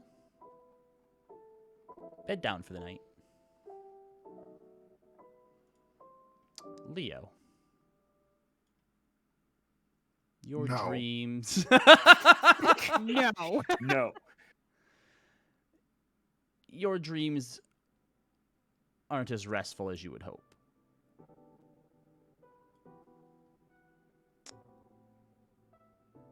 You see the myriad fight. The ambush again. You see Hermia going down. You see Maeve go down multiple times. Kieran. I think you went down and you got back up, didn't you, Maeve? Yeah, I did. I just Yeah, forgot which okay. fight you were talking about. Yep. Just have to say. You hear something that you said echoing in your mind. Leave one of them alive. And then it goes from daytime to nighttime. You're somewhere in Shady Creek Run. You see your men sticking daggers and blades into people all around you, begging for their life. You shout to them, "Remember to leave one of them alive!"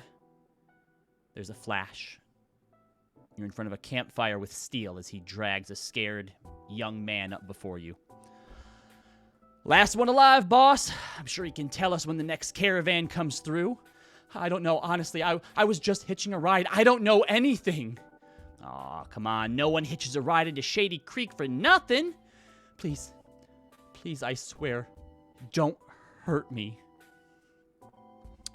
Lighting your cigar, Leo. Here's the issue, son. We're getting paid to map these caravan routes and schedules. Maybe you know something. Maybe you don't. But either way, your story ends tonight. And pain doesn't mean anything to the dead, so in order to make sure you don't know anything, truly, I'm going to cause you a whole lot of it. It's nothing personal. The young man whimpers. And eventually, the night passes. You do get your full rest, Leo, although it's a restless sleep. But Obviously.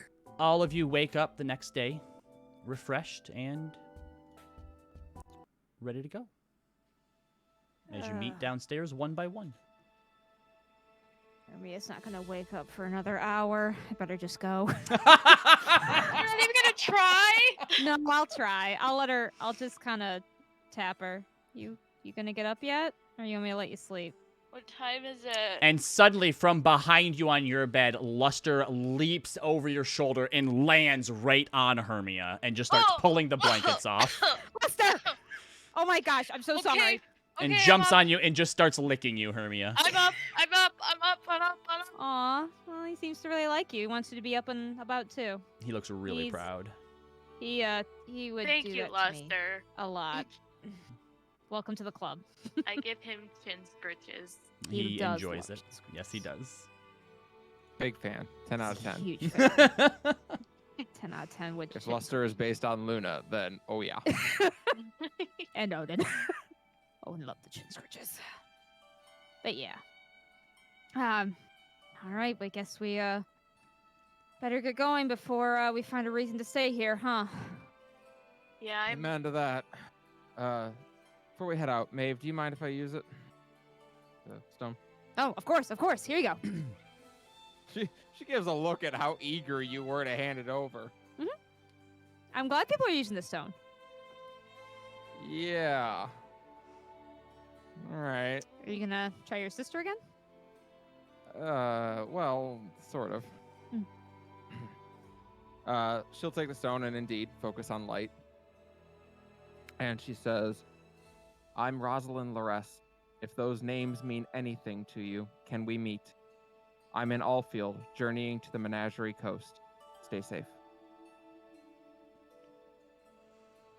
A few moments go by. And then you hear kind of groggily, that's my last name.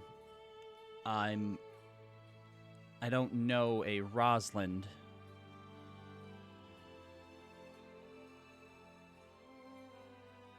I'm in Teldore. Who are you? You can't answer her, so.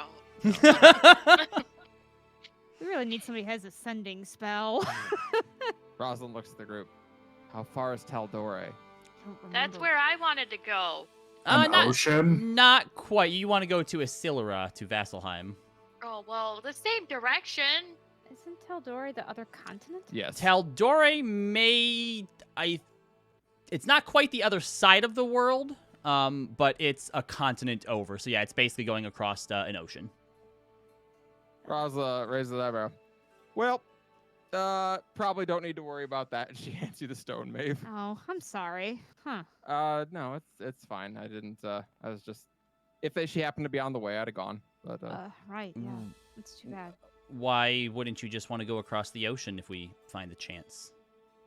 well, I mean, if we happen to go across the ocean, sure. I just Also, the idea of the ocean, Roz, probably like seeing it Well, as yeah. one thing, crossing the ocean with all of the terrible monsters that are in it. Like, are you fucking kidding me? yeah. Also, I don't think she's ever seen it. From in Vanilla, you've only heard tale of an All I hear ocean. is that there's horrible monsters in it, and they eat you. Yep. I mean, that's true. There are monsters in there. But yeah, she's like, well, I mean, if we went there, of course I would. But I mean, I presume we're not leaving here. What if a portal opens up here? I mean, Don't portals? What if a portal opens there? Right. How would we know? and How would we? Let's just focus on the ones that we come across. How about Right, that? exactly. We're already going to Cadranus and Port Damali. We got things to do here. Well, who knows? Maybe there'll Well, I be a mean, reason like to after go. we're done, we could always go across. Do we Big plan ocean. on going to Hermia's Vasselheim Raven Queen place? I mean, I'd like that. I think Then we would Mjolnir have like to- that. Pass over Teldore to do so. Fair enough, then.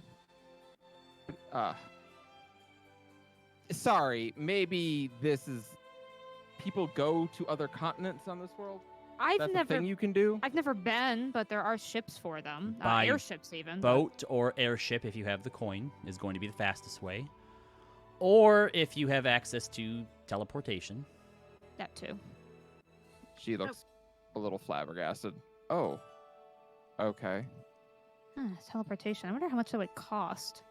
We'd have to find someone who could do it first, I suppose. Well, the Cobalt Soul archives are linked to one another. I'm not sure if that would be a great idea, considering what Zenithal told us the last time we chatted with him.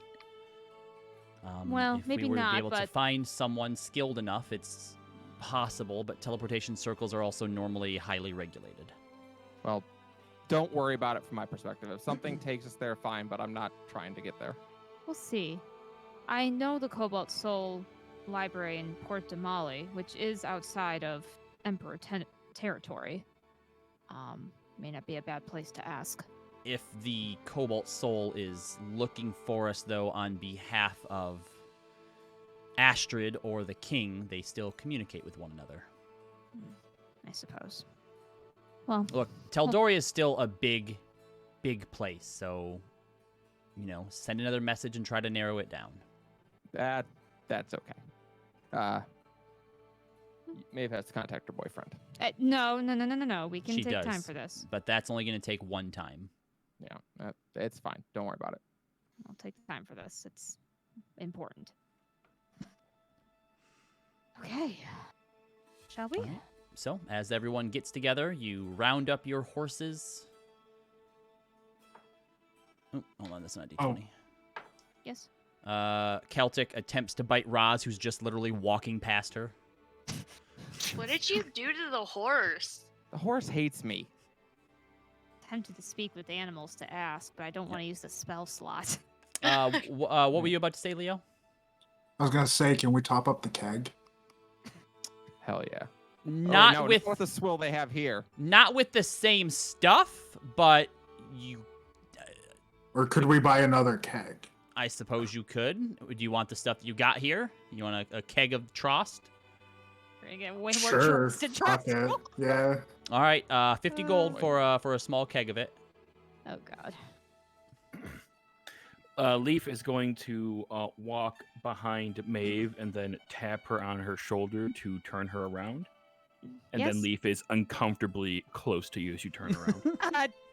Hi, Leaf. Can I help you? Affirmative. This one has overheard that you wanted to speak with animals. Oh, I was I just. don't know why saying- the horse hates Roz. Well, yes, we're trying to figure out why Celtic is so averse to Roz's existence.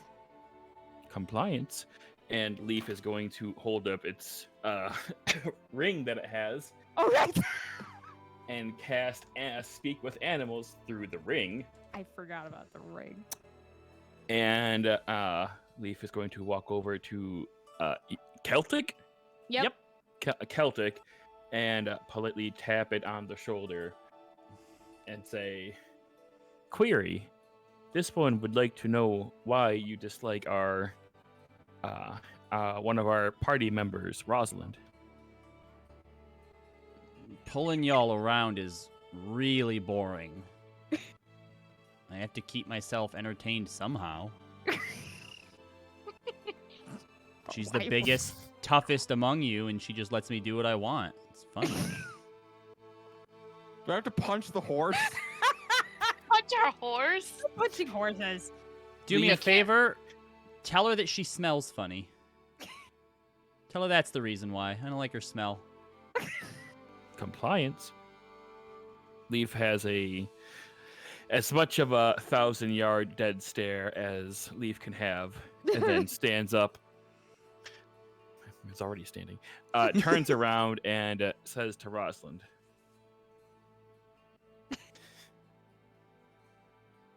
"Oh my God. Are you going to say deception before you say it? I'm not gonna say Oh, deception okay. before I lie. Oh, there we go. Jesus. Wow, that was really stupid to forget. Okay. Leaf will speak to Rosalind and say, "This equine known as Celtic would like you to know that you smell bad. However, this one believes that if you attempt to play with Celtic more, friendship will grow, and Celtic will no longer think that you smell." What do you mean the horse thinks I smell bad? Horses have sensitive noses. I She's like mean- checking herself like, what the fuck? Did they There's smell a their hint own of- poop though? There's a hint of lilac from your clothes and armor being washed the other day. Yeah. Maybe the horse just doesn't like your particular scent. Maybe the horse has an attitude problem. Maybe, but what are we gonna do about it? Get a new horse. Celtic kind of huffs and snorts and like stamps at the ground. Yeah. Well, we This don't one need- did not notice any sort of attitude maladjustment. Yeah, well, you know what? I miss our other horses. They were better. Zana walks up to Celtic with an apple, feeds it to her, and goes, "I don't know. I kind of like her." I'll bet you do. Still Roz in grumbles in Aurora form, by the way. Roz grumbles and hops up on a cart. She's All going to right. ride up front with Leo.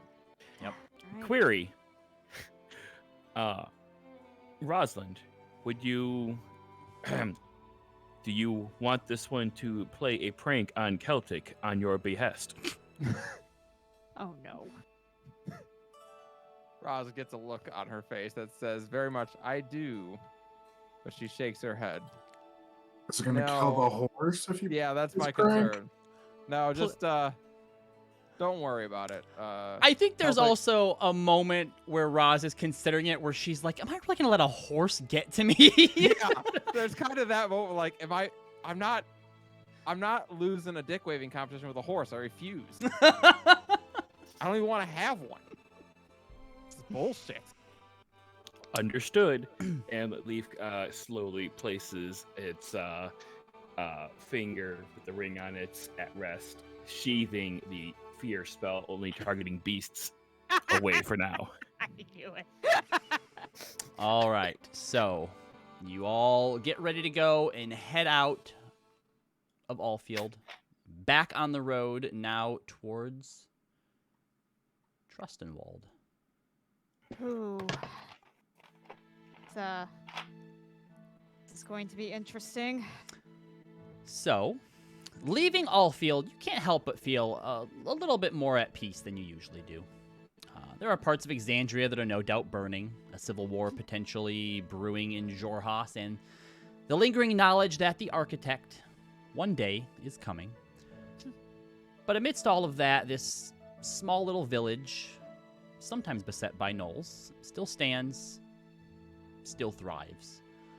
Away from the chaos and strife, peace can take root, and people can just live out their lives.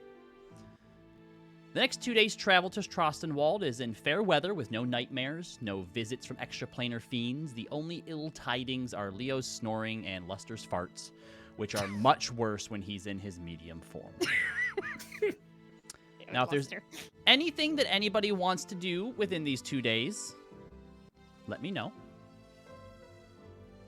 I will say that one night, if Rosalind and Hermia, do they still keep up their nightly training? Mm-hmm. Yeah. Oh, yeah. Okay. That first night after you leave Allfield, when you two are training, Zana comes up and kind of watches for a few minutes. And then Wanna join in? Roz, you hear in your head, Oh.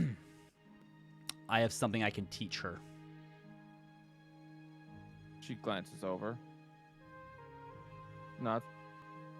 All right, Hermia. Tonight, you're gonna get a different kind of lesson. Yeah. Donna. You hear still in your head, are you sure? Roz nods. Mm-hmm.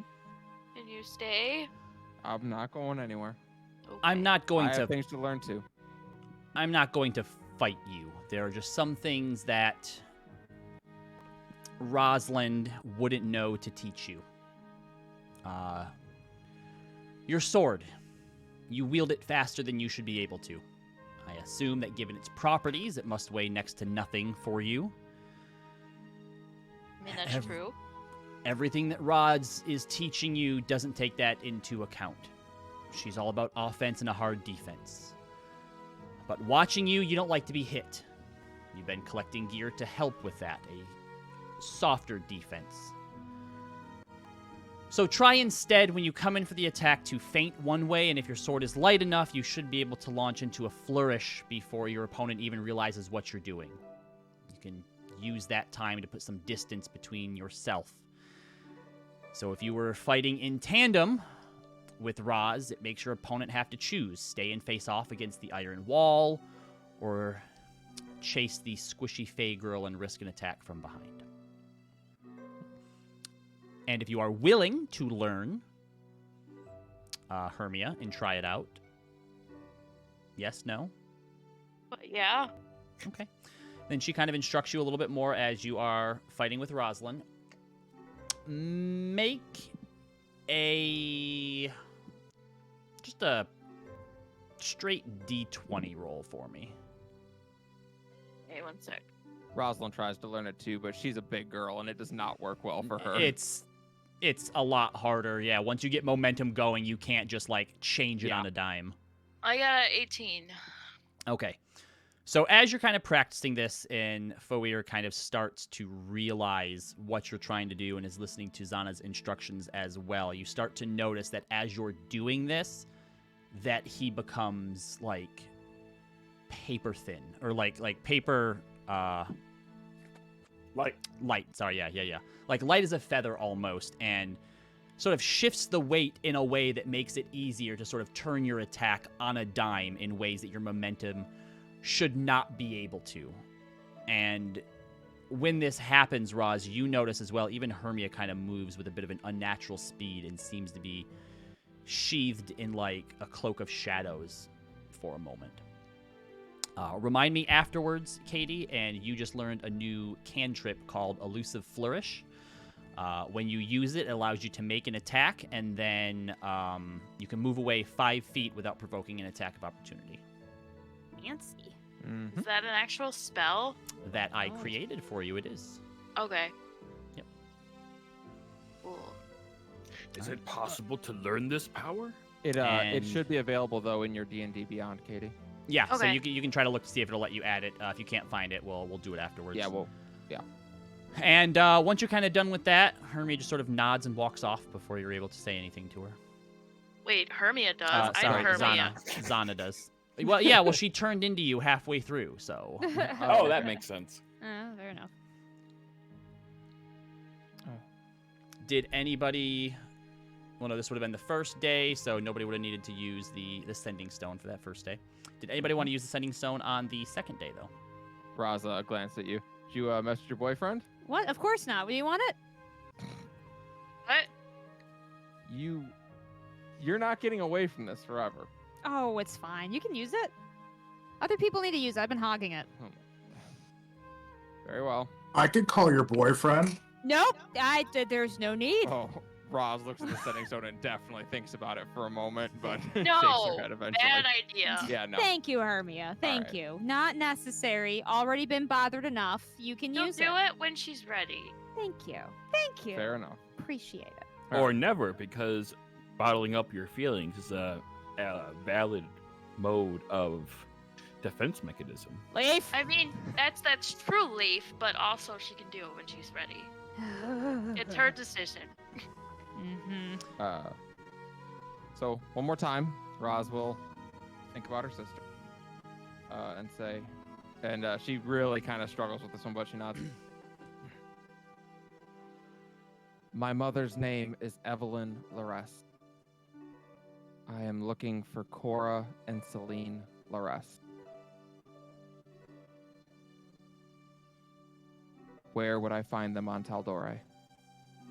You have 5 more words if you want to use 5 more. You pooping? And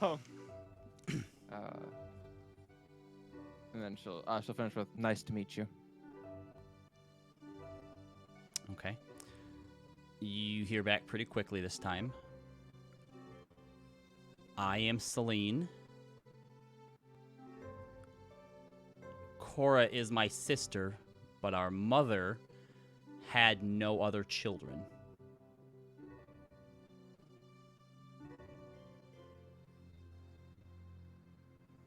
That's all you get.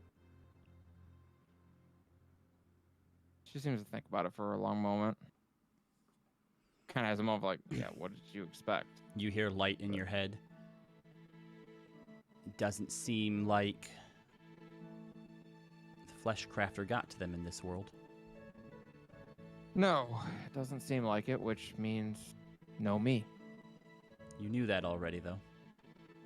She nods. Yeah. The only reason that I got adopted was because of what happened to you two.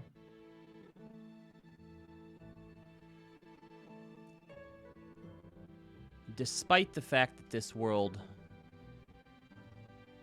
seems like a better place than Vano, it's no less in danger.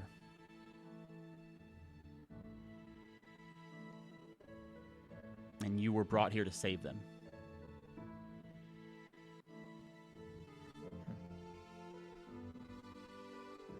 You may not be here, but they still need you. I can't even say they have mom, because if this never happened, she's not the way she is at home, is she? She's even more of a weakling. That's not nice.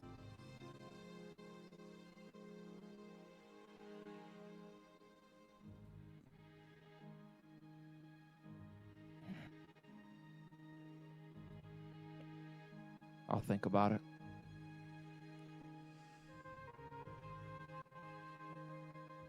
So with that, you continue on. You do end up having to rest one more night. And then a few hours into the morning, you eventually come upon Trostenwald. Oh no, did I not put this song in the thing? No. God, I've even used this song before. All right, hold on.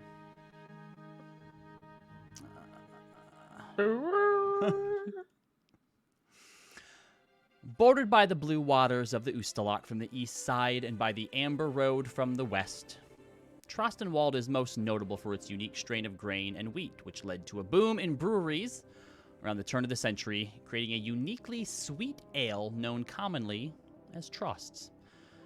Of the initial glut of breweries, three brewer families have survived and prospered to this day. The town now primarily exports fish, crops, and ale, but as you enter, you see a sign that reads the, in caps, real hometown of the Mighty Nine. As you enter in, it's a bit, not quite as big as Zadash, but gives you a bit more of a Zadash sort of vibe. But it's not quite as small as Eurosa, Odessalo, or Allfield. No one seems to give you a second look as you enter. The roads, Leo, are paved, and there seems to be traders coming in and out, people standing around, doing business, etc. And as you are walking in, someone approaches you. It's a human man in his early 20s. He's got a messy bush of blonde hair, scruffy facial hair, and old, worn-out clothes. You notice that his shoes are mismatching, and he has a rusty dagger in his belt. He's chipper and seems polite. And he comes up to you and goes, "Welcome in to Trostenwald. You all look like you aren't from around here, if you don't mind me saying," and looks to Maeve, Hermia, and then Leaf. My name is Rindell Johnston. You can call me Streets, though, and if you are new to Trostenwald, then I wouldn't mind giving you a bit of a tour around for, you know what? Special early morning price for you, 5 copper. Well, Leaf will toss a single gold piece at Streets. Mm-hmm. He kind of catches it and goes, I can't do change. Leaf is going to immediately hop off the cart and walk towards streets, and He kind of gets a little Please. defensive, and like steps back a bit. Leaf puts its hand on Street's shoulder. Do not worry, friend. This thing gonna eat me? He looks up to the rest of you. We all can change. Whoa. And Leaf will get back on the cart. I think Oh, he means it's keep a it. joke. Gotcha. No, all right, fair enough. Well, do you mind if I? And he kind of like starts to climb up on the front of the cart with you, where Roz and Leo are. Not No, to sit down with you You have to walk. because there isn't room, but he's just kind of like standing on like the edge and holding on to it as the cart kind of keeps going. Well, so introductions. You all look like a bit of a colorful lot here. This one is Leaf. All right, the weird talking construct is Leaf. Nice to meet ya. And I guess the rest of you can just, keep your identities to yourself. That's the I'm way you Hermia. wanna go. Sorry, I was Thank just you. taken aback by this whole situation. It's, what, you don't normally want to get the lay of the land when you walk into a new town you don't No, know? I mean just Leaf's interaction with you was. I don't Oh. know why I'm surprised by it. I was but- also taken aback. It's the first time I've met anyone of his kind. That's fair. This I'm one was Maeve. just offering advice. I'm Maeve. I've actually been here before, but it's been some weeks. Oh, I see. Well then, Maeve, would you like to tell me what the name of the ward here is in the city bordering the Ustalock? Robbie, I don't know that at the top of my head. Hold on. Make a history check. Aha! Just look it up. Let's see. Is this the western? No, that's not right. No. No, where's the wards? Where are you? Starts with an L. Lockward. The Lock Ward. That is correct. Obviously bordering the Ustalock, the Lock Ward, the most eastern, central ward of the town here. It's where you're going to find all the docks and the fishing village and sort of area are. If you're not up for the smell of fish, I would mostly stay away from it. But the 5 to 6 sort of main dock structures of this ward, just shoot out into the lake. So if you are a water person or you're looking to do some fishing, great place to go. You can also find like Jackaware Smiths is a good place if you need, to get any dents pounded out of your nice fancy looking armor there. If you're the fancy type, so you're probably not looking for something, hole in the wall, but there's a place down there, great little place if you can get there early before it fills up, the Old Mudhole Tavern. It's a favorite of mine when I can afford it. Lockwood General's down there, and Natural Remedies if you need to, stock up on any hero herbs and medicinal sort of things. Further up the hill there, in the back there, that's the Hill Ward. Crown's Guard Barracks are up there. The snotty, wealthy, blah, blah, blah, blah are up there. So I would just stay away from that. Unless you need a bath. He kind of sniffs a little bit. You smell like you're doing pretty good. But the Warm Dew bathhouse is up there. Never been myself. Probably, snobby and whatnot. You got the Northward is in the back there near the south end of town. That's all like places of like industry. That's where the breweries are, borders on the field, stuff like that. If you're looking to do like a pub crawl or whatnot, great place to go. I personally recommend the Magnificent Nine as the Bomb Box, the Husseldorfs, and the Von Brandts locked in big war with one another. Just it's not great. Market area is also up there too, and Burnished Biblilots if any of you are readers. Other than that, if you're looking for a place to stay, I personally recommend the Nestled Nook Inn. I have a question. Sure. Have you seen any other Eladrins pass through here? Elo Whattabins? Fey Elf. Oh, I mean, elves come in and out of here quite a bit. What does your brother look like? Oh, right, that might help. I apologize. I'm a small town guy. I mean, I'm actually originally from Allfield, so I've been here just for a few years. Well, they would have passed by here like not that long ago. They kind of have the same kind of like facial features as me, except their hair's darker and they got like kind of like gray eyes. Sorry, it's not really ringing many bells for me. Apologize. It's okay. It was just We'll ask around the Well- public areas. Speaking of the Feywild, what's up with all these creatures popping up around here? Creatures, you say? As the DM attempts to find where he put those notes way down at the bottom. Oh, okay. Sorry, one sec. There we are. Oh, yeah. Well, I mean, I don't know about any creatures or whatnot. There's like rumors and stuff going around, but I don't go outside the city. It's dangerous out there. But there have been, fancy, like academic, wizardy type people that have been coming in here. There's this weird thing that happened a while ago, a few months ago. Big flash in the sky, apparently. I was drunk. I didn't see it. Passed out by that time in the morning. But apparently they got this thing out in the forest now that people are calling the fairy wall, which I guess is just like an invisible wall that nobody can see, but also nobody can walk through. So I don't know. Is that what you're maybe thinking about? That sounds hearing about? interesting. Where is this? He points out over the lock. Far side of the Eustalock in the forest, back that way is what I hear. Is the Empire investigating this, or is it It's- just the it's Cobalt Soul? Is the Empire and the Cobalt Soul. And yeah, no, they definitely set out their best and brightest. This podunk little town, the moment we reported it 3 months ago. If my sarcasm isn't an obvious indicator, no, they don't give a shit about any of that stuff. Oh, fair enough for us. Anyway, I would suggest ignoring the fairy wall and just getting drunk. That's what Trostenwald is best known for, is hammering back a few trosts. In fact, We if can you'd do like... both at the same time. I wouldn't. I mean, the fairy wall thing sounds pretty dangerous. Some people have gone to like study it and not came back, from what I heard. So maybe don't do both of those things, but I could get you going on a pretty sweet pub crawl later tonight if you felt... We shall all pub crawl together. I mean, look, the more... and then also to the fairy wall. The morn is of turning green Lagasse by the was second. just the other day, so if you're looking to impart a bit of charity on a down on their luck tour guide, I would be most appreciative of that. Yes, we shall take you to the pub crawl, and then you shall also take us to the fairy wall. I can certainly point you in the direction of that. I've never been myself.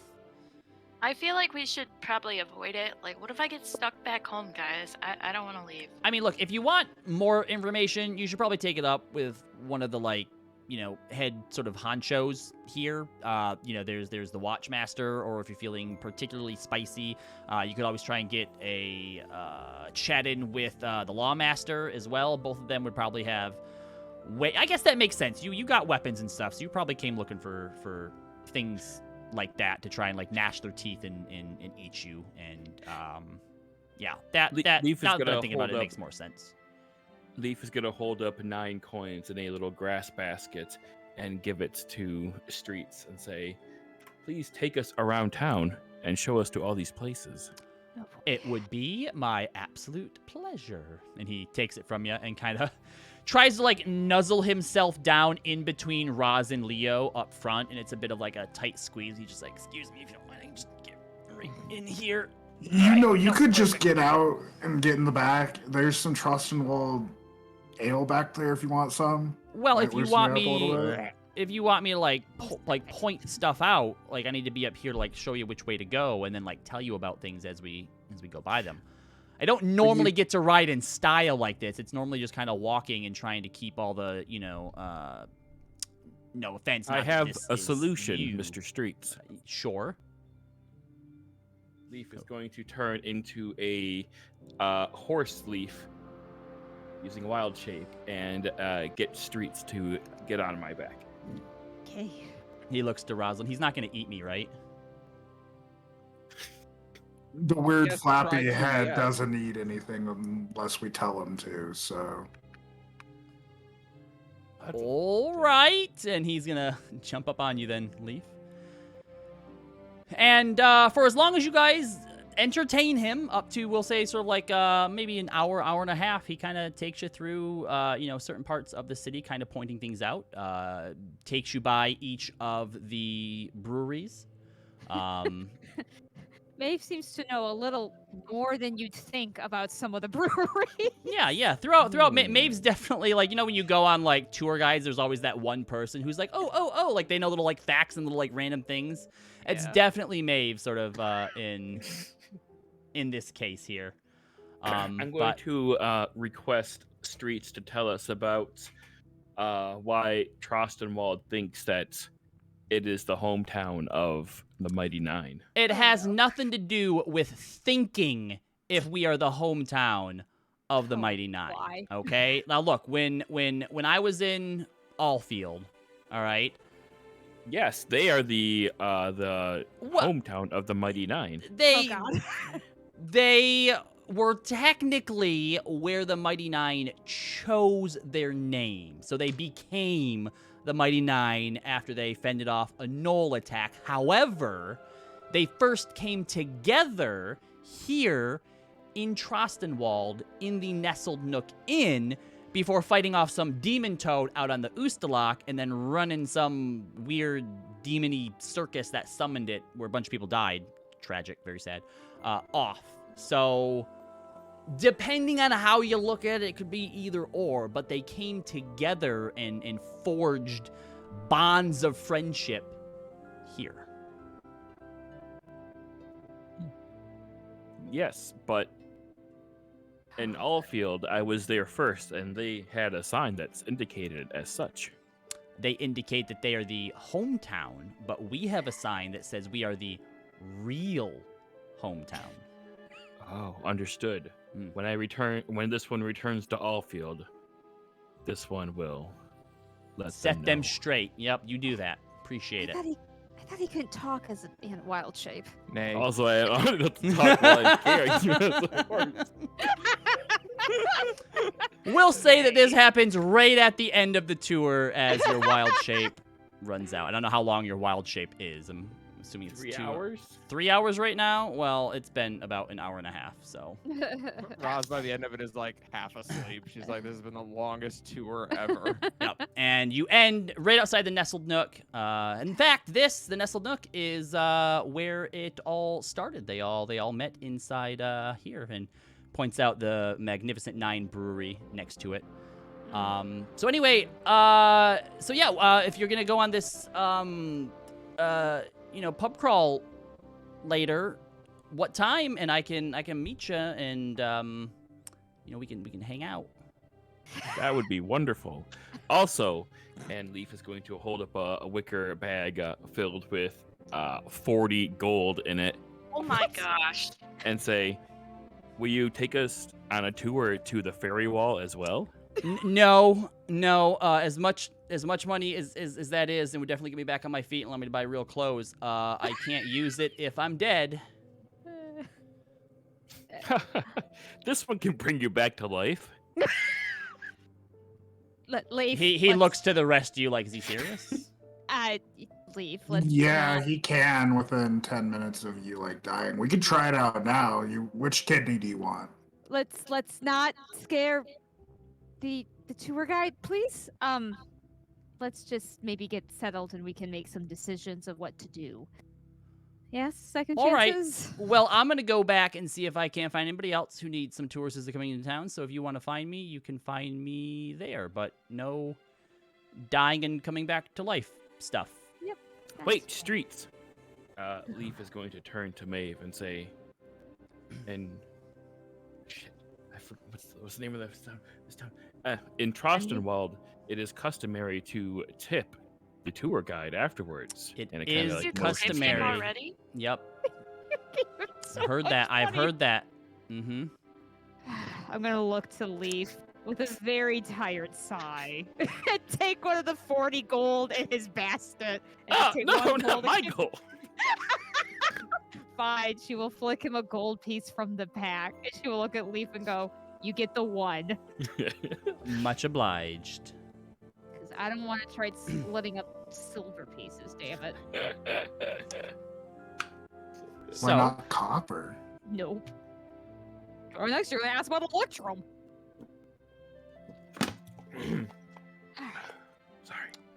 So as you all enter What are we even doing Into- here again? I'm sorry. into the Nestled Nook Inn, Yeah, a couple things. there are a few things that you notice. There's nothing real special about the Nestled Nook. You've stayed in better, but you've also stayed in quite a bit worse as well. It is connected. There's sort of like a little connecting sort of hallway that goes over to the Magnificent Nine brewery. And I think about now after the tour, it's probably around like 1, 2 o'clock right now. But it's a nice little homey, sort of comfortable atmosphere. And it's not packed, but it's somewhat busy inside here. There's a group that is performing up on the stage. And as you begin to enter and go up to see if you can get some rooms, you can't help but find something familiar about the ditty. The lyrics go something like, "From the grove came a maid, ready to win and save the day. With a bow in hand and a drake beside, under the guise of a watchful eye, a child's prayer from the midnight sky. A pale-born sister seeks her kin, but trouble finds her on a whim. Saving a prince, a king and queen, slaying a monster of the sea, the moon-born child is no longer green. Well, hand in hand, hearts now clasp, give a second chance until the last. For wherever moonlight doth shine, the pallid archer protects thine. So sleep well now, dearest child of mine." And as you are all looking to the stage, you notice that this band consists of a, is it copper, bronze? A copper dragonborn. Copper. You see a woman who's sort of playing percussion just on some like pots and pans. There's a half-orc up there with a lyre and a dwarven man playing a bandola as well. And as they finish the song, the Dragonborn woman is like, "Thank you, everyone. We will be back up here in about 30 to 40 minutes after we've had a few drinks ourselves. We are the Tide's Whimsy." And they kind of give a bow. And Hey, begin to Maeve, were begin to they step singing off the about stage. you? Yeah, Maeve, was that you they're talking about? Yeah, it was like turns- spot on. That was weird. She turns very red in the face and goes, "Wisteria?" The Dragonborn turns and looks and goes, "Maeve!" And just like barrels across, like knocking a few people out of the way, and runs over and like picks Maeve up into the air and starts sort of swinging her around. Oh my god, help me. Wow, Maeve is so much more popular than the rest of us. The- She like knows everybody. Other three slowly come over as well. You see that the half-orc is guiding the female woman, who you can tell from this is blind. And the dwarf comes up as well. Oh, no way! Maeve in the flesh! And wraps his arms around her and gives her a big hug as well after Wisteria puts her down. Jerk, help me. You're wow, fine. Maeve. Well, okay, this is a lot in one day. Second chances, Tide's Whimsy, second chances. Hi. This is an adventuring group I've been going from. When did you write that song? Wisteria's like 3 days ago. There was a guy who came in here from, he just got back from Rex and Trim, apparently saw you in the Victory Pit, brought back all sorts of different stories. Apparently you were killing stuff up in Odessalo, saving royalty in Baisei Tile. You have gotten up to a lot since we What is last this guy called? dropped you off. Yeah, who was this person? Oh, I didn't catch his name. Some guy came in and got drunk. He's a guard here somewhere in the city. I didn't catch a name or anything though. But, you know, when he described you, I mean, you're the only pallid elf, and as you said when you left, it was like you were your sister, right? No one else leaves the Right. grove. So I knew it had to be you. Wow. You know what? Why don't we need to, Oliver, go up and let them know we're done for the night, and get around to drinks over here. We're catching up. Oh, Right. Mm-hmm. And okay. go ahead and clear out one of these corner booths here. We're gonna need it here. That couple over there, they can go find somewhere else. And you watch as he just kind of like has like this long drawn out sigh, and the blind woman kind of puts a hand on his arm and goes, "I'll handle it," and kind of begins to sort of make her way over there. So Right. yeah, we haven't seen you. What was it? It's been like what 3 months? We dropped you off at Exandria just before the what's the name of the thing? The play, the festival. Yeah, that festival. I The forgot the Zenith. name. We dropped you off in Exandria just before the Zenith. Right. What? Yeah. Very interested to know how you got mixed up with this lot. You got your own robot. That's pretty cool. Where are my manners? So sorry. I am Wisteria High Tide, Draconian Nobility. Oh. The petite one over there, that is Bella Blindsight, and Yerg, and of course, the one getting the drinks up there, Alvior Wildheart. Rosalind, nice to meet you. It's nice to meet you as well. Hermia. Yeah, you know what? You better wait till we get everybody else back together. Otherwise, you're just gonna have to get your introductions out of the way all over again. And by this point, you see that the couple seems to be moving out of the Oh my. the corner booth, and so you're all able to go over there. And Bella can be persuasive when she wants to be. Elvior eventually comes back with a barmaid with him, and has just like 2 rounds of trosts, and kind of puts everything up there. And just in case anyone isn't into the sweet aroma and taste of the trosts, and he puts down a bottle of hard whiskey on the thank table God. as well, and takes out a few shot glasses, and then just kind of puts them over on another table, and then scoots up into the corner booth. So, you gonna let us know what you've been up to? What's been going on? How'd you get your own adventuring group? Well, it's quite a long story. We happened to meet up under necessary Oh, circumstances. by the way, I so would- sorry. I'm Alvior Wildheart. Before Wisteria gets on me, I've already told them what your names are. This is Rosalind. Hermia, I believe you said your name was? Yep. Leo. And Leaf goes, this one is known as Leaf. All right. And what about the dark and broody looking one over there that came in with you that's still standing by the door? And sure enough, you see that Zahn is still over there, arms crossed, just kind of like in the shadows near the door, just like scoping the place out. That's Sana. She makes sure that we're safe. It doesn't like crowded I places. see. So famous, you gotta have your own bodyguard. And you look as he turns towards Wisteria. I told you, Elvior, if you want a bodyguard, when you can pay for one, we will get a bodyguard. And he just starts taking a swig of the whiskey. Shouldn't a noble born have money for a bodyguard? Now here we you go. would think so, wouldn't ya? Oh, you know what? Look, it's not about the money. It is about the bloodline and the nobility, all right? It is a way of life and a way of acting. The money means nothing. You know, they call so you her... have lots of children? No, oh, God, you kids, gross. Look, she has about as much money as she is colored, and that's copper. And you watch as she just buries her face in her hands.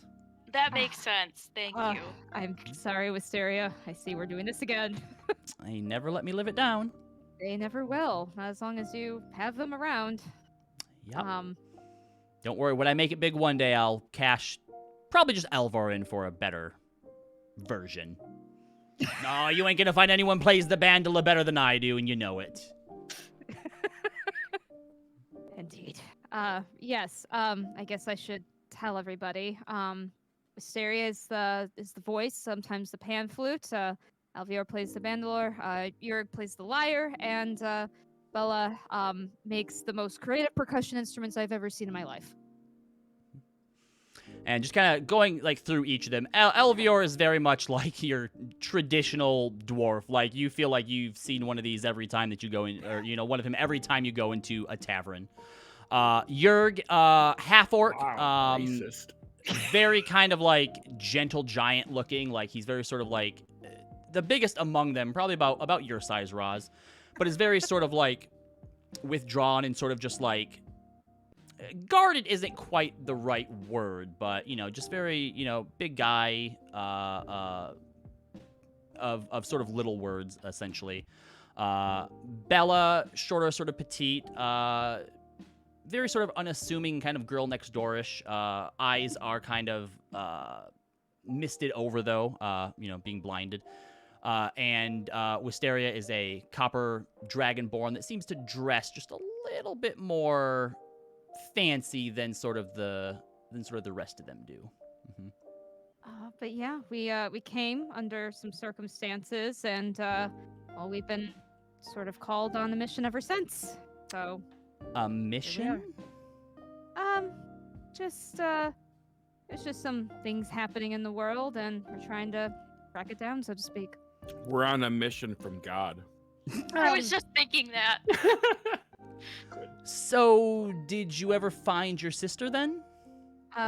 No, I'm still looking for her through all of this. She is connected to what we're doing, but unfortunately, I've yet to actually find her. So, but still, there's much to still figure out, and funny enough, I actually met more Pallid Elves that apparently have left the Grove, so I guess I started a Oh. trend. Oh, that sounds like our Maeve. And what about the rest of your group? Leaf, you said your name was? I've This one is never Leaf. seen an automaton before. Where do you come from?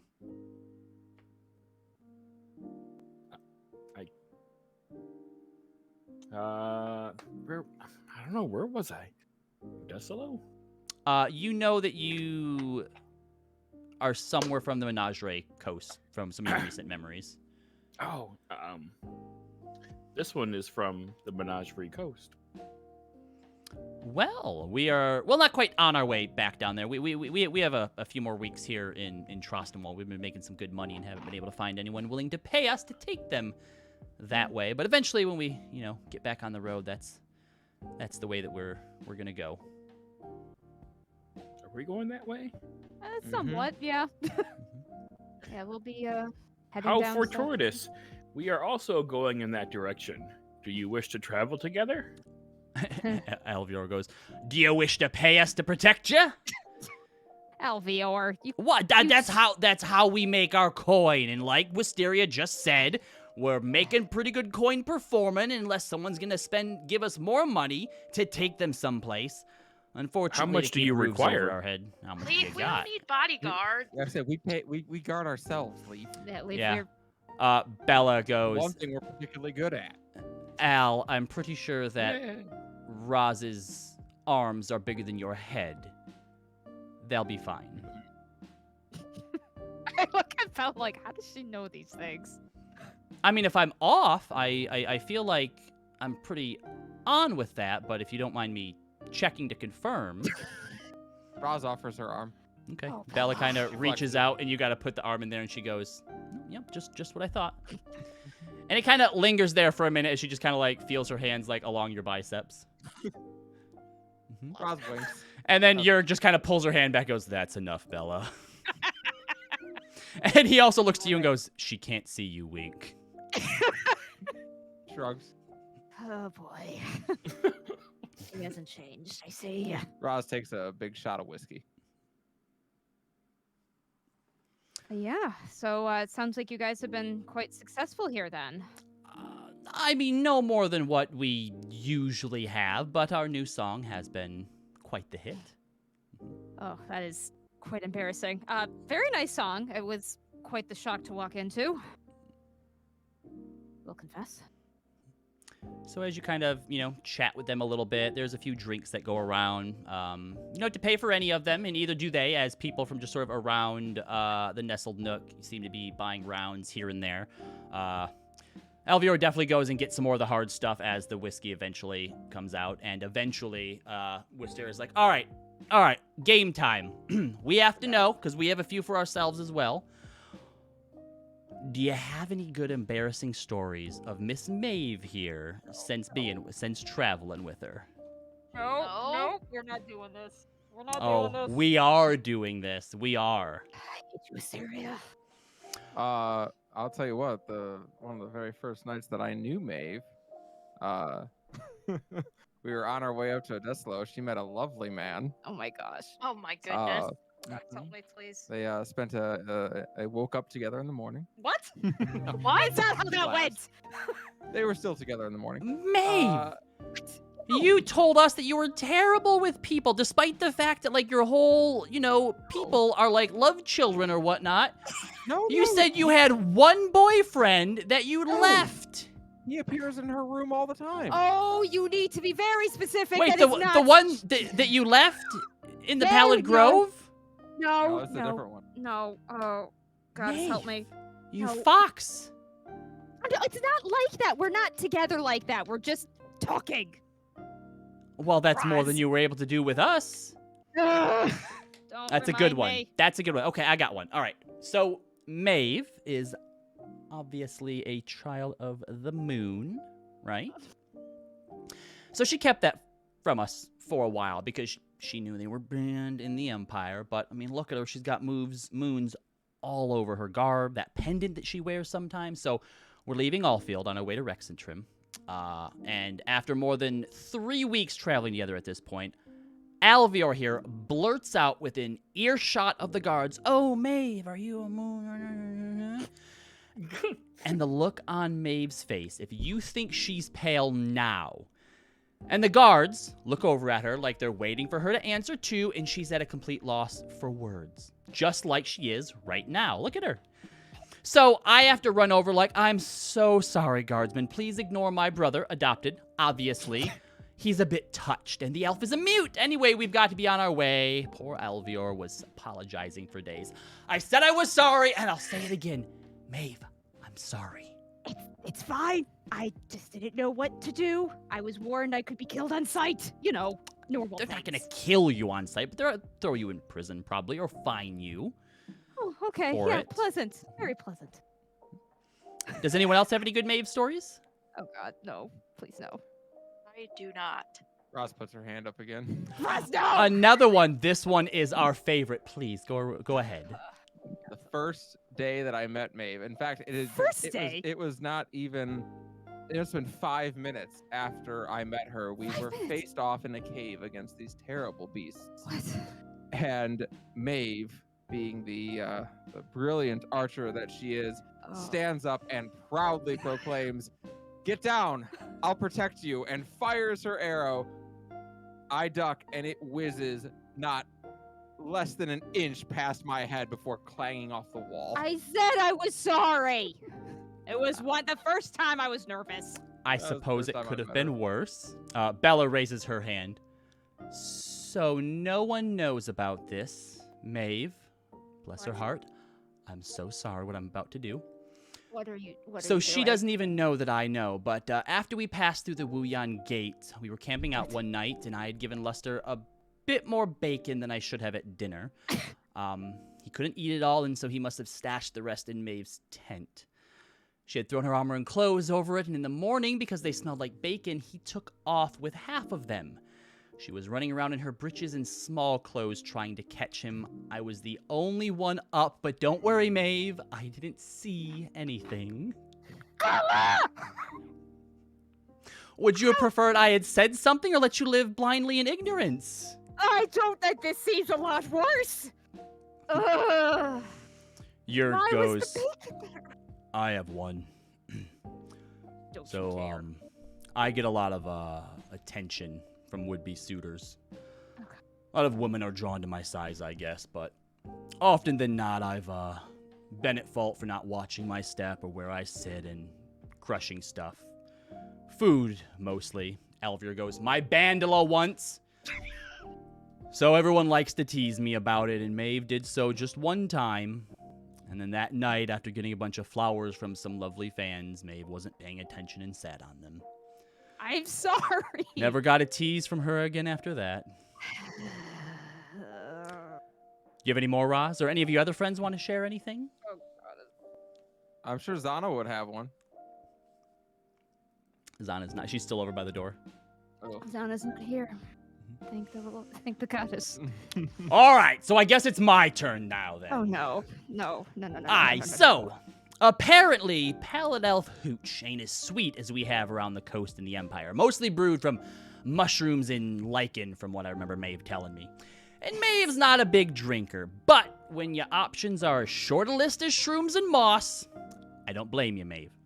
So when we came into Trostenwald for the first time, and Maeve gets her first sip of the heavenly nectar that is a Trost, well, 2 words. Drinking contest. No.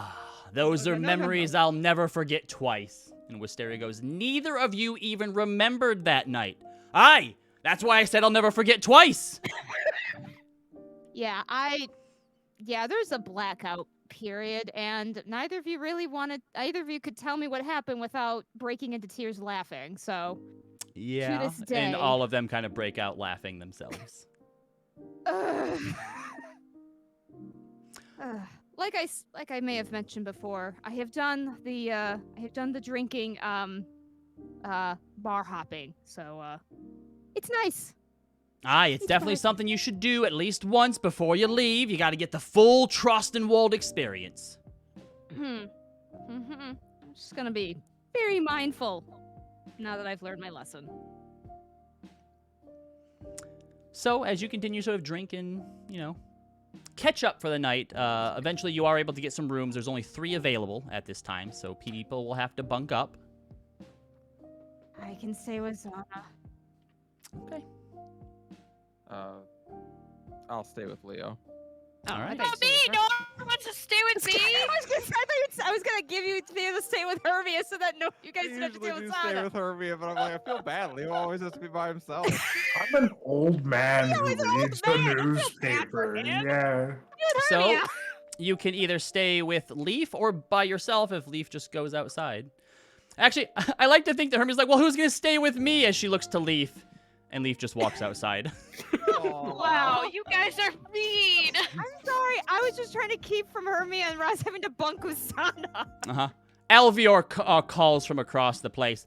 I can stay in your room with you, lass, if you need someone protecting you throughout the night. Oh my god, no. Alvior. That might be worse. What? Alvior, no. Bella raises her hand. Do you have a problem sleeping alone? No, it's just, I don't know, I don't like to be left out. I could stay with you. Bella. Hermia looks at Maeve, trying to judge her reaction. She's very nice. But if you don't like cuddles, you might want to pass. There are Oh. multiple beds in a room. Then it should be fine. I raise my hand. I'm down for cuddles. Ugh. You have to cuddle with Roz, roommate stealer. He doesn't want to cuddle with me. That is true. Oh, wow. All right. Did not mean to cause issues. I thought I was helping. Just made it worse. I'm sorry, Hermia. I'll just call you out next time. Okay. So, were Alright. you all looking to have then an early night? There's still, it's later, but again, you're basically in a drinking town at this point, so it's open a little later than normal. Well, if So- people want to drink, we can. If we want to save that for tomorrow, that's fine. We might want to go check out that Feywall. I vote no. I mean, we Well, I guess we should talk about how long are we planning on staying here? 'Cause I we're don't still know how to technically- go about asking around where my brother went. actually, excellent question. I look to Wisteria. We're actually looking for a different sibling. Have you, Hermia's brother, it's another Eladrin, twin brother. Any, I look to Hermia. Do you want me to share the name? Yeah, that's fine. A Leander? Fortunately, doesn't mean anything to me. There has been actually quite a few rumors and whatnot going around. I believe that, it started, I think 3-4 months ago, depending on who you ask, but I guess there was some sort of military group of, I guess, Eladrin, if that's different from elves, that had came into town, and I guess were asking questions and whatnot. and eventually went out over the Ustalok, and some fishermen report some big flash or fire or something in the sky. And when they sent people out to investigate, apparently there's like a big there's no actual damage or anything or anything like they would expect, but there's I guess an invisible wall that keeps you from going too deep into the forest. Now, there's some people say that if you go out across it and can find a way through, there's fairy treasure on the other side. I looked at Hermia. Are you sure that may not be connected to your brother at all? Maybe it is. You probably want to go and talk to the law or something. You know, they well, I don't know, the Crown's Guard or someone I don't who think like I want to talk to them. well, they would probably have the most details in regards to it. So, or I guess you could always just go swimming across the Ustalok to the other side and see what you can find. I mean, it's about as good a lead as we're gonna get. It's true. I don't know, because if the Watchmaster or the Lawmaster or whoever it is you go to talk to might have a reward for doing it. So why go and do it for free when you can get paid to do it? That's what Alvior always says. I do always say that. You do. He's opening his third bottle of whiskey. I'm not surprised. Raj, you're not So- going to let me finish just by myself, are ya? Nope, sure aren't. Roz just grabs a full-on tankard and just fills it with whiskey. Atta girl. Yeah, she has been going shot for shot with this Oh, guy she's since the first bottle, checked so out. she's very drunk. Oh boy. Well, I so mean, if we're gonna be here for a minute, because like we're supposed to be like getting out of the Empire, right? right. So I don't know. I don't know how to like. Okay, so I try to like be inconspicuous, but it doesn't work because I like trip and fall and like a klutz and just awkward. So attention is drawn to me. I don't know the best way to go about this. You hear in your head, Hermia, you would start by going and speaking to the Watchmaster or the Lawmaster and getting what details you can. Who said that? You recognize Zana's voice. Okay, I was just like, Vomir? That Who is doesn't that? sound like you. I mean, we'll be going together. It's not like you're doing this alone and arousing Okay, but suspicion alone. you don't think it will like draw attention to us? I mean, We're adventurers. We're looking for money. that's true. Okay, well, if Sana thinks we should do it, I mean, she'd know out of all of us what to do, really.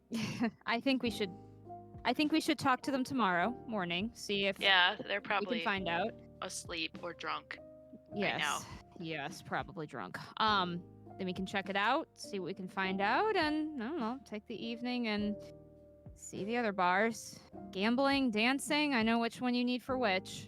Not this one. I look at the Magnificent and I'm like, oh god. Alvior challenges Rosalind to an arm wrestling contest. Oh boy. It's on.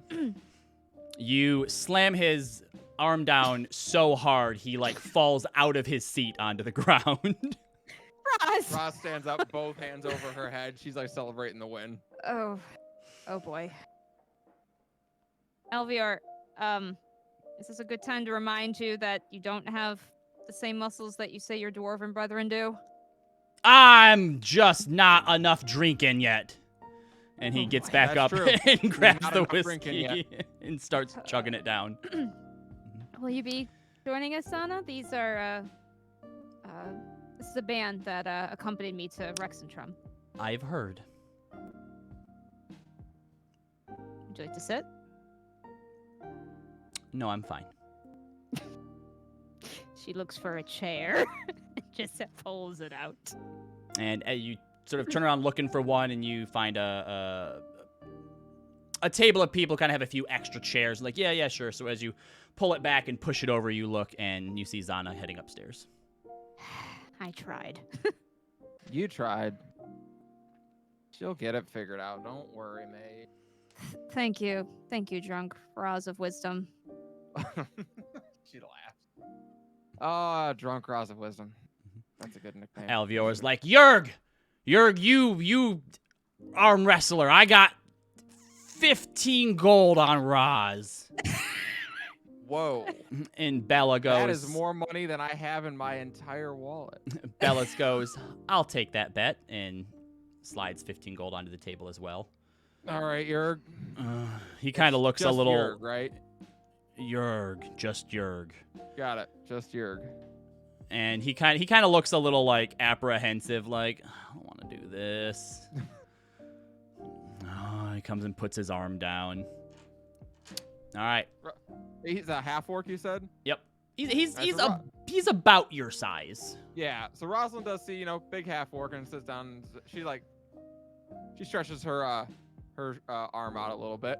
Notably, does not use her left arm for this person. She puts her right arm down. Alvior sort of reaches out and gives you a pat on your arm as well. And grants you a D4 Bardic Inspiration. Nice. Which Bella also does to Yerg. Yeah, of course. Strength check. Strength. Oh man, here we go. Spend it, Inspo. Oh, inspo? Not for who was it? Oh, not for Not for Orion. not for your friend Orion, but my friend no. Yuri gonna spend it. And Bardic Inspo. All right, 19. All right. It's good that you spent it because you needed to beat his natural 20, which you probably weren't going to do. So there's a moment where, you, go into it, and you're not really sure what to expect. He's a half-orc, but he's also, a liar player. Yeah. Come on. Hard to tell. Yeah. And so there's a little bit of give at first where you're like, all right, this shouldn't be too hard. And then suddenly, just as quickly as you slammed Alvior, you find yourself just thrown, the world goes topsy-turvy. The next thing you know, you're looking up from the ground as well. And you hear Alvior go, you need not drinking enough! Roz kind of winces. And Yerg reaches down and helps you back up to your feet. Sorry. No, it's fine. And Alvior is filling your mug back up. Rosalind grabs it, and it's not even subtle. She starts to chug it down. Nice. Oh boy. She has Alvior clearly goes, forgotten that it is whiskey. And Atta girl! Oh boy. Oh boy. And it is a night. You've had a lot of decent, sort of peaceful nights. I wouldn't call this one peaceful, but it's nice to just kind of let go for once and not really, worry about anything else. But eventually, everyone finds their way, one way or another, to their rooms for the night. Does Zana actually go to sleep? I feel like she also just stares outside the whole night. When you get back up there, she's not asleep. She's sort of staring out the window. If you wanted to potentially have a conversation with her, it'll have to wait for next week because that's where we're going to end tonight's session.